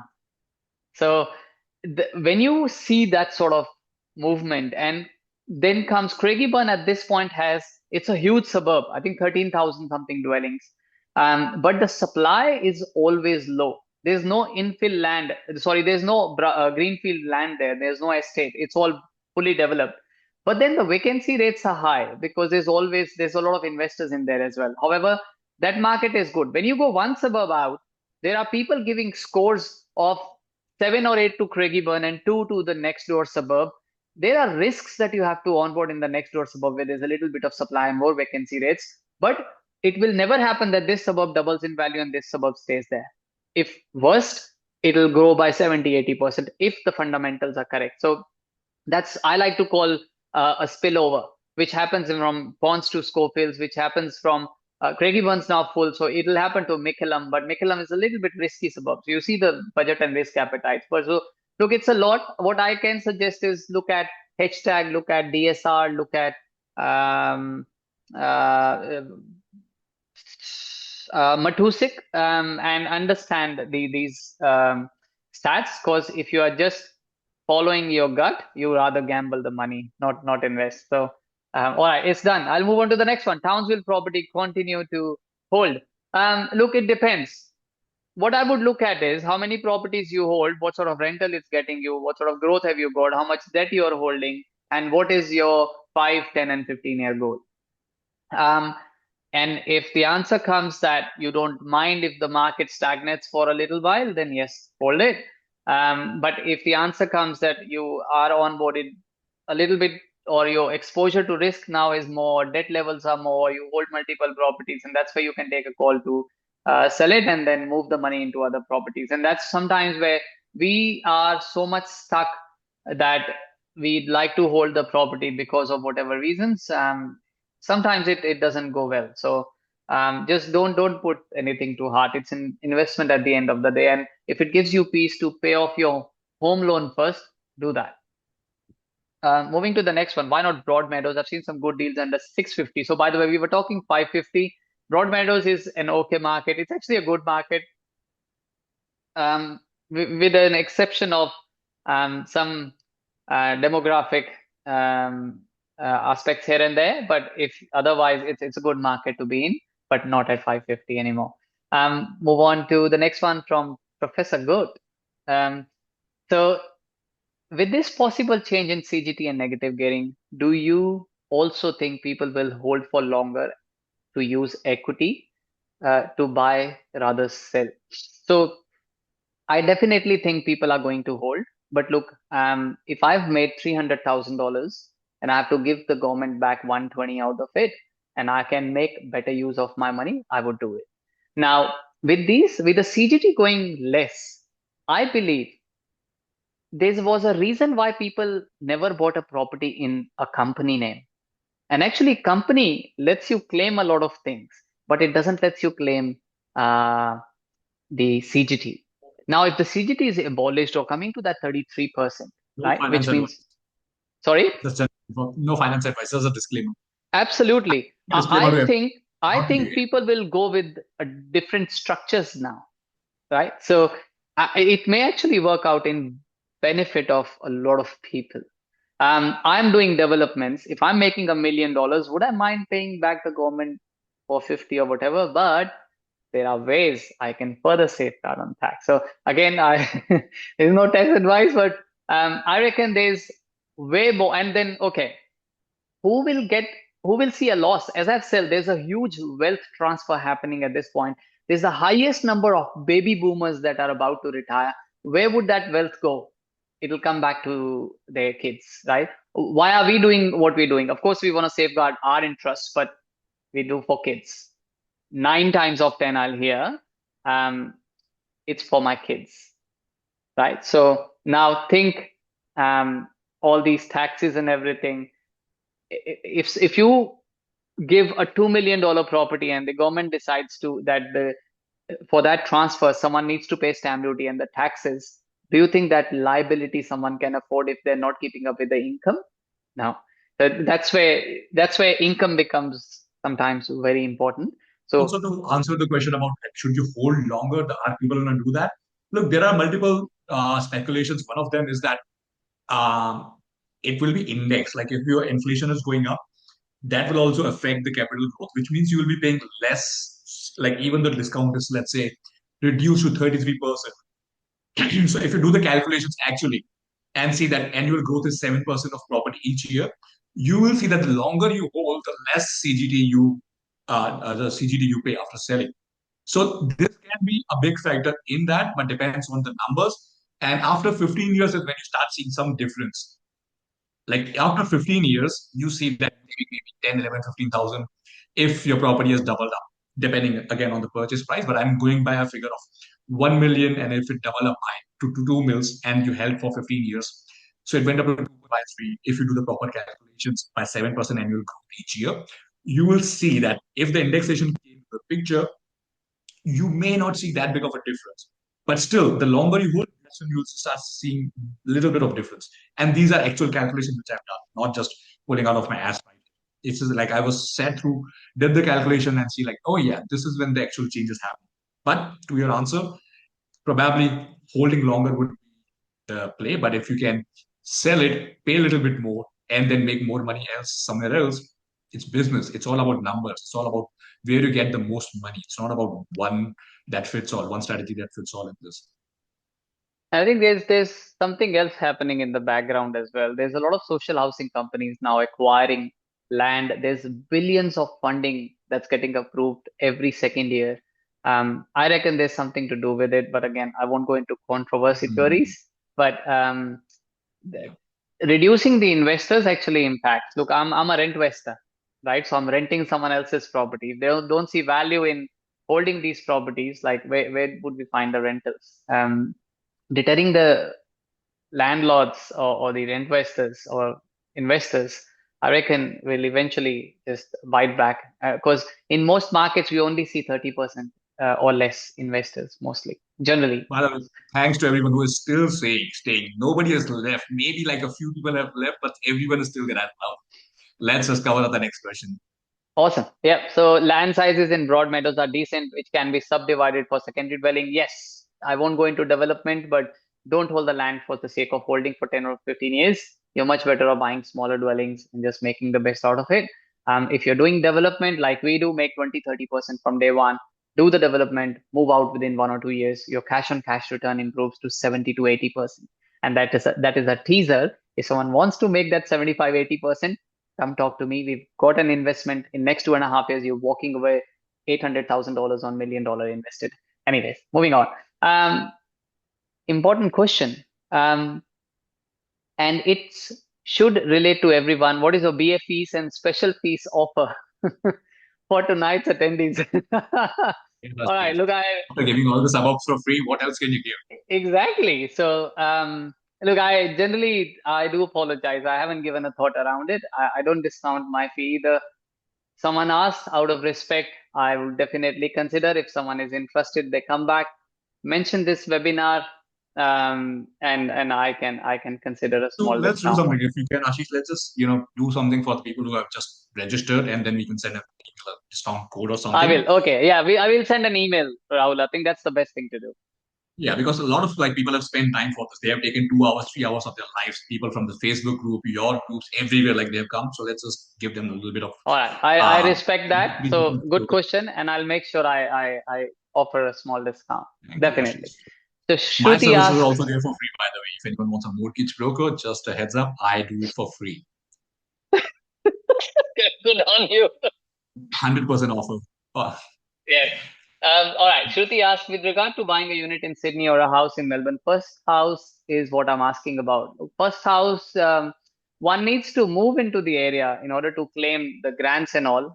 I've been a rent investor from day one. I haven't bothered claiming the grants or stamps, which is what, 20, $30,000. Moving the alone family will requirement, cost if you it's way going to be more. an owner occupier, what I see from all the clients, because I owner occupiers, first home buyers, investors, if you are looking from the perspective of not capital growth, what's easy for my family, what's going to be good, if it's closer to schools, if it's closer to the other amenities, your work, these all are the considerations then I mean, you kind of like neglect the capital growth if you go for a unit. You have to forego that. But if you're happy to do investing like I do, like Ashish does, and like a lot of people do, you can live in a comfortable situation where it suits your lifestyle and you buy an investment property which is doubling up in every 4, 5, 6 years. So that's what the strategy should be. But again, I can't speak for what your family needs are, what your children, if you have children, if they want something, you want stability, you don't want to keep changing, you don't want to paying rent. Again, like so many factors are there, but it comes down to your individual decision. If you ask us, we are rent investors. We live by that, like live in this place, and we continue buying properties, and this works for us. We've got Vajinder who's raised his hand. Vajinder, I'll It was if raised his hand quite a few times, and then I had someone else, Jay, as well. I can click on. Maybe it's Oh, my mistake. okay, maybe. All right. So Tuk asks, how about South Coast like Naura and Central Coast? Look, again, very good markets. I love those markets. We have bought in Central Coast recently. We're looking for clients as well. But your price point goes from starting 870, 880 for a really old home, bigger lots, of course, where you can build grannies, going up till about 1,050,000 to 1.1 for dual occupancies. Now that's entry, by the way, both in Central Coast and going towards Hunter Valley as well. Hunter Valley, you can find some newer homes comparatively. Newcastle, again, we've just offered a client a service where we found a house for them for, I think, 880, where now we are working with the builder to get all the approvals sorted. So it's a full service that we're providing. But again, we're charging a bit more than our fee, what we generally charge as well. Why? Because that service is getting the DAs and everything else, working with different consultants. It's add a lot of work over the next 1 year after the purchase as well. But this client is looking to achieve 5.2 to 5.5% yield in Sydney on a price point of about, let's say, 1.1 million. So yeah, that's yes, they're good markets. Now, Ashish, you forgot to answer the question related to your fee. Look, I said I am happy to provide a discount. If you're asking what I charge, I generally our fee is tiered. Anything up to 1.5 million is fairly fixed. We start at $16,000, bring it down to 14 and 13 respectively. Any commercial property is again fixed fee of 16. Anything beyond $1.5 million, commercial is 1.5%, residential is 1.2%. I've just signed up today a client in Bella Vista for about $4 million purchase. I've actually charged 1.2%. So development size 3 to 5% because I'm providing better value there. So again, keeping it very transparent. Sumit, thanks a lot for organizing the event. You briefly mentioned Raysonville. What do you think about a lot of new land available for development? Quite few new house and land packages. Do you think there is oversupply there and should be rather avoid? Absolutely not. I love Raysonville. Um, this is where you should know that's the only area where there's minor supply. There's nothing else in the surrounds, and it's very hard to find land even in Tasmania. Look, we do developments, we do land subdivision. So I'm looking at land everywhere. I've got now requirements, people asking for development sites, like anywhere from 2 to 25 lots. And it's not easy, by the way. In order to take an approval and get the first lot to market, it takes 2 to 3 years. Then to develop one, you have to put services in. It costs you $80,000 to about $150,000 per lot to put services. So 10 lots would mean almost $1 million to 1.5 million that you have to spend to bring those services. It's not easy. So it's like that supply. A lot of empty land, people confuse it with supply. That's not supply. That's just empty rural zoned land where you can build one home. Supply is where it's R2 zoned and like in Dubbo, R2 zoned and you can subdivide into a lot of lots. That's where we'll see supply. All right. So Pat says, I can't see anything under 550 in Launceston.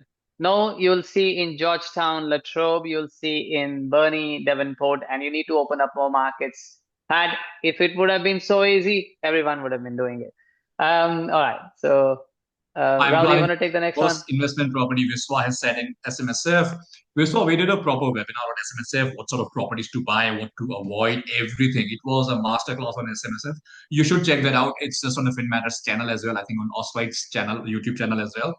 You can go to the YouTube, just search our names and then find SMSF masterclass. You will find the video. We have it's a criteria of it's not a number one location. It's just a criteria of properties that should be buying in SMSF. Again, Ashish can cover that more if he wants to answer the question about the number one location. Look, I think we've covered the markets. We don't know the price point, commercial, residential, the more premium properties and suburbs are, again, I've covered a little bit, but there's a lot to consider. So we'd rather just move on to the next question. I do apologize for that. All good. So these are done. And then we have would it be better to start planning and building our primary home while continuing to live in our current house, or should we buy a better established home instead? What are the advantages and disadvantages of each option? Ashish, I'll let you take that one. Too long for me to answer. Look, I think, Rahul, there are two parts to it. I'll cover from a property perspective, but while someone is in their home and they look to build a new home, can you cover from a finance perspective? Because I know there's a bit of moving parts there as well. So yeah, I'm not sure if they mentioned current house. Do they own a mortgage on this? Because I don't know this financials. But if you already own a mortgage and your borrowing capacity allows you to buy a second house, you can do that. If it allows you to like make one of them investment properties and then make the new one owner occupier, you can do that. Otherwise, there are options like bridging loans. Like if you want to sell this one but don't want to sell it yet, unless that's built, we can do a bridging loan option for you where you buy the other property, still hold this, live in this. When it's built, you move into that, and then you just sell the current one. So a lot of different factors are there how you can like practically make this happen. But again, like from should you build, should you buy an established, so many different variants to that. Again, Ashish will cover that better than I will. So Ashish, if you can Look, please. I'm generally a value type person, so if I'm making more money in building it, like let's say you're moving from Ponds to Castle Hill, for example, and in Castle Hill you found a land, lucky enough to found a land, 700 square meters for 1.6 to 1.8 mil.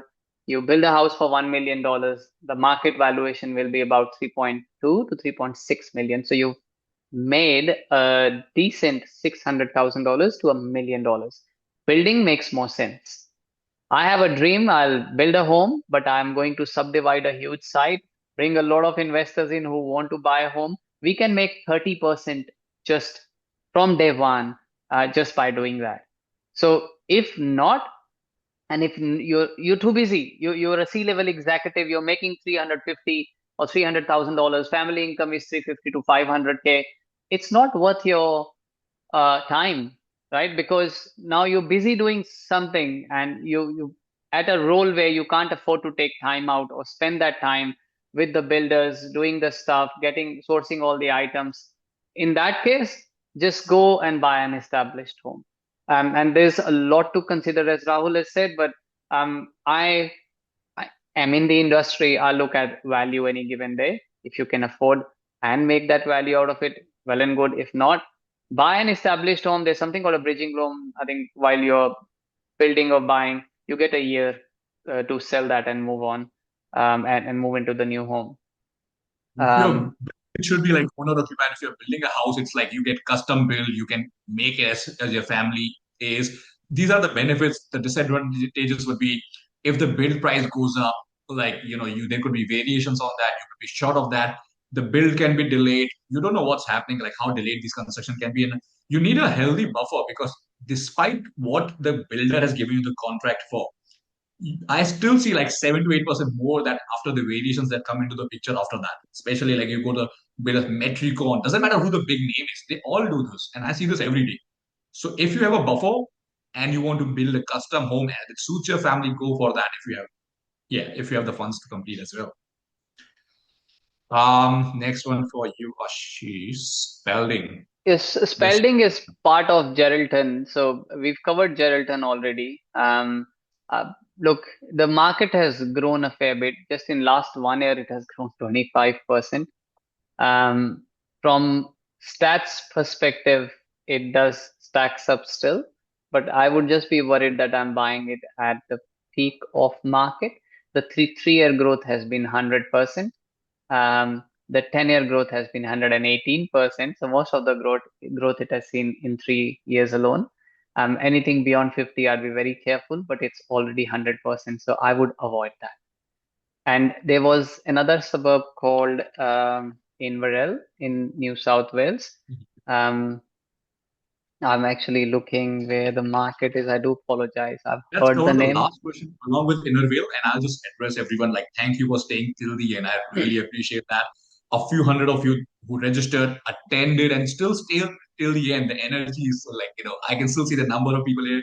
Quite impressive. And then this is the last question. We will cover this. Along this, we will also cover the Innervale question that was asked before. Ashish, on to you. Tamworth is a good region. We've covered that already. Um, again, just look, we have to see the population movement, and there's so many other aspects, but otherwise, it's a good region. Armidale and Gunnedah, I feel, are more secluded, more regional pockets. Not that anything bad. Armidale has a big hospital, and I believe there's defense as well. I Um, bought last month. So oh, very nice. 525 income is 550. Capital growth by the time I bought on the market, it's already gone up. If I do the valuations now, I'm getting valuations of 600, but I'm being realistic when saying that fixed 560, 570 in like I bought this contract was signed 4, 5 months ago, settled a month ago. So in 4, 5 months, it has done that. So again, be a little bit careful.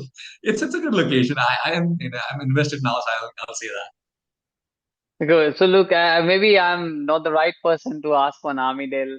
Gunnedah, I remember a commercial deal that I was apprised of where during the COVID, a Westpac building in the town was sold around 1.2 million with an 8% net yield. Um, that was an amazing deal with a 12-year lease remaining of the 20-year period. So these are smaller towns. I would be careful, especially Gunnedah. As I've said, I'm maybe not about I agree. Armidale, but Gunnedah, I've researched a bit. It's a very small town. I'm generally very careful if the population is less than 20,000. What's the driving growth factor for Guneda? That's what you need to see. I was looking into the same. I couldn't find any growth aspect in Guneda, such a regional small town. Again, maybe because of affordability, people will buy there. But are there any fundamentals? Probably not. So I just dropped the idea of Gunita myself, and I'm talking from experience. I dropped out from Tamworth because community housing, a lot of crime area, and rents are a little bit lower to my taste. And Arbitrage is my perfect solution. I just bought that. I'm happy with this. Again, you need to do your own research. I'm a property person. I'm speaking as an investor. I'm a finance guy. Ashish is the one who does the research. So go by what he says. I would listen to him. Then I listen to my wife. Look, Armidale is actually not looking like a bad location. 24,000 population, 1 year growth above 10%, 3 year at 18%, 5 year at 60%. So yes, those are indicators that, there might be another short run coming. Um, Coming to stock levels and building approvals, then nothing. Like it's pretty tight market at this point. The hold periods are sitting around that 10-year mark, which means people don't sell properties until they're holding for at least 10 years. So it looks like a pretty good market. So, and that's the point. Identifying the warm to hot spots is very difficult. Identifying hot spots, you know those markets are improving, and that's where people are many times very late going to those markets. Um, so sometimes just you have to recognize those patterns. I used to call it intuition, but then one investor corrected me, Ashish, it's pattern recognition that you do. It's no longer intuition because he's been associated with me since 2017. He's seen more than 1.2 million in equity in just four properties. So rather three, no, four properties. So again, the point is understanding what markets are performing where, but or how, but you have to be sometimes very cautious and careful. Once the market has gone, then you are left with a property which you bought at peak, and in the next 5 to 7 years, you're doing nothing. You just rather are taken back. Two more questions. We thought those are the last, but we have two more. Ashish. So Ben asks, how do you see market for the next 2 to 3 years with high interest rates? How much yield should we target as the new loan interest rates are 6.2 to 7%? Look, with the inflation high, rates high, ideally you're not making much money, but then your cash is depleted anyway. So, and that's why I've pivoted more towards developments and commercial because the yields are net and 6 to 7%, which means your residential equivalent yields would be 8 to 9%.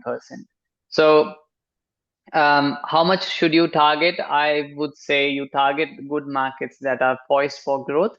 If you can balance the yields, then yes, why not? But 5-ish% for me, it's 4.5 to 5% is still something that's acceptable, but I will not compromise with growth at any point in time. Not whatever you are seeing is 6.2 7%. From the first year, you will not find properties No. which are full or cash flow positive unless you put a heavy 30-40% deposit, which again doesn't solve the purpose. It is about capital growth. Today, the market is like the markets are going up because of scarcity.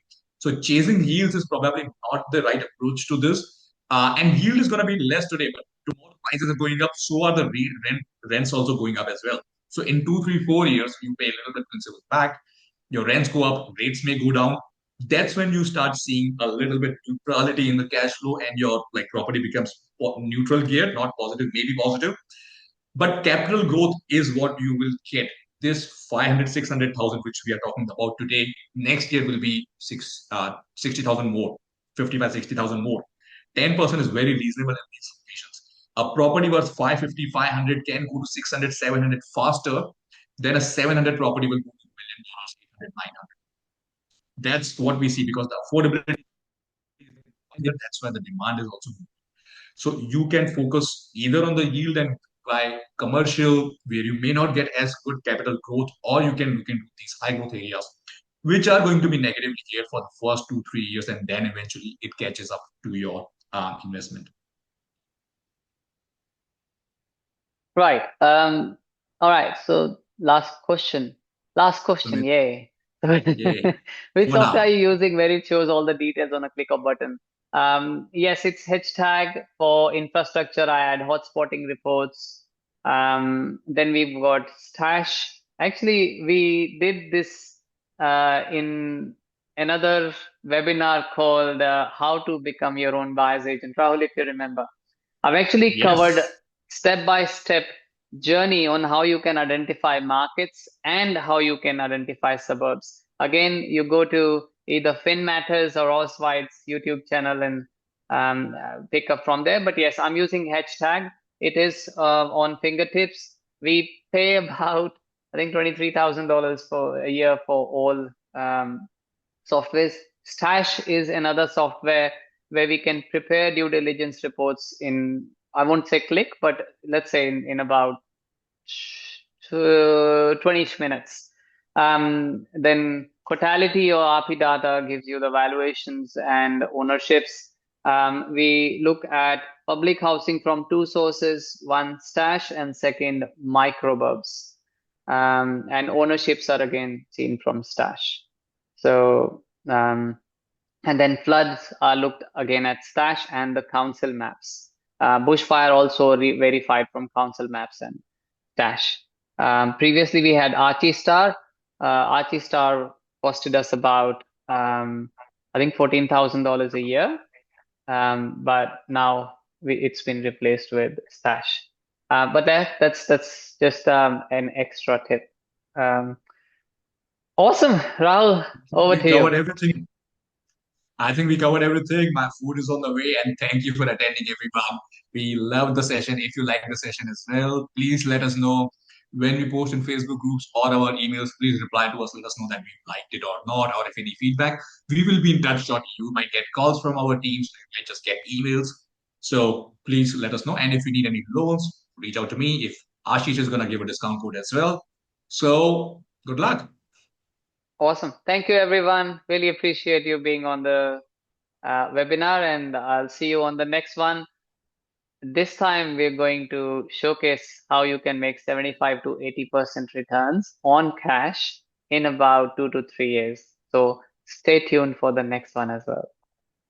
See you then. Bye. Awesome. Take care. Bye bye.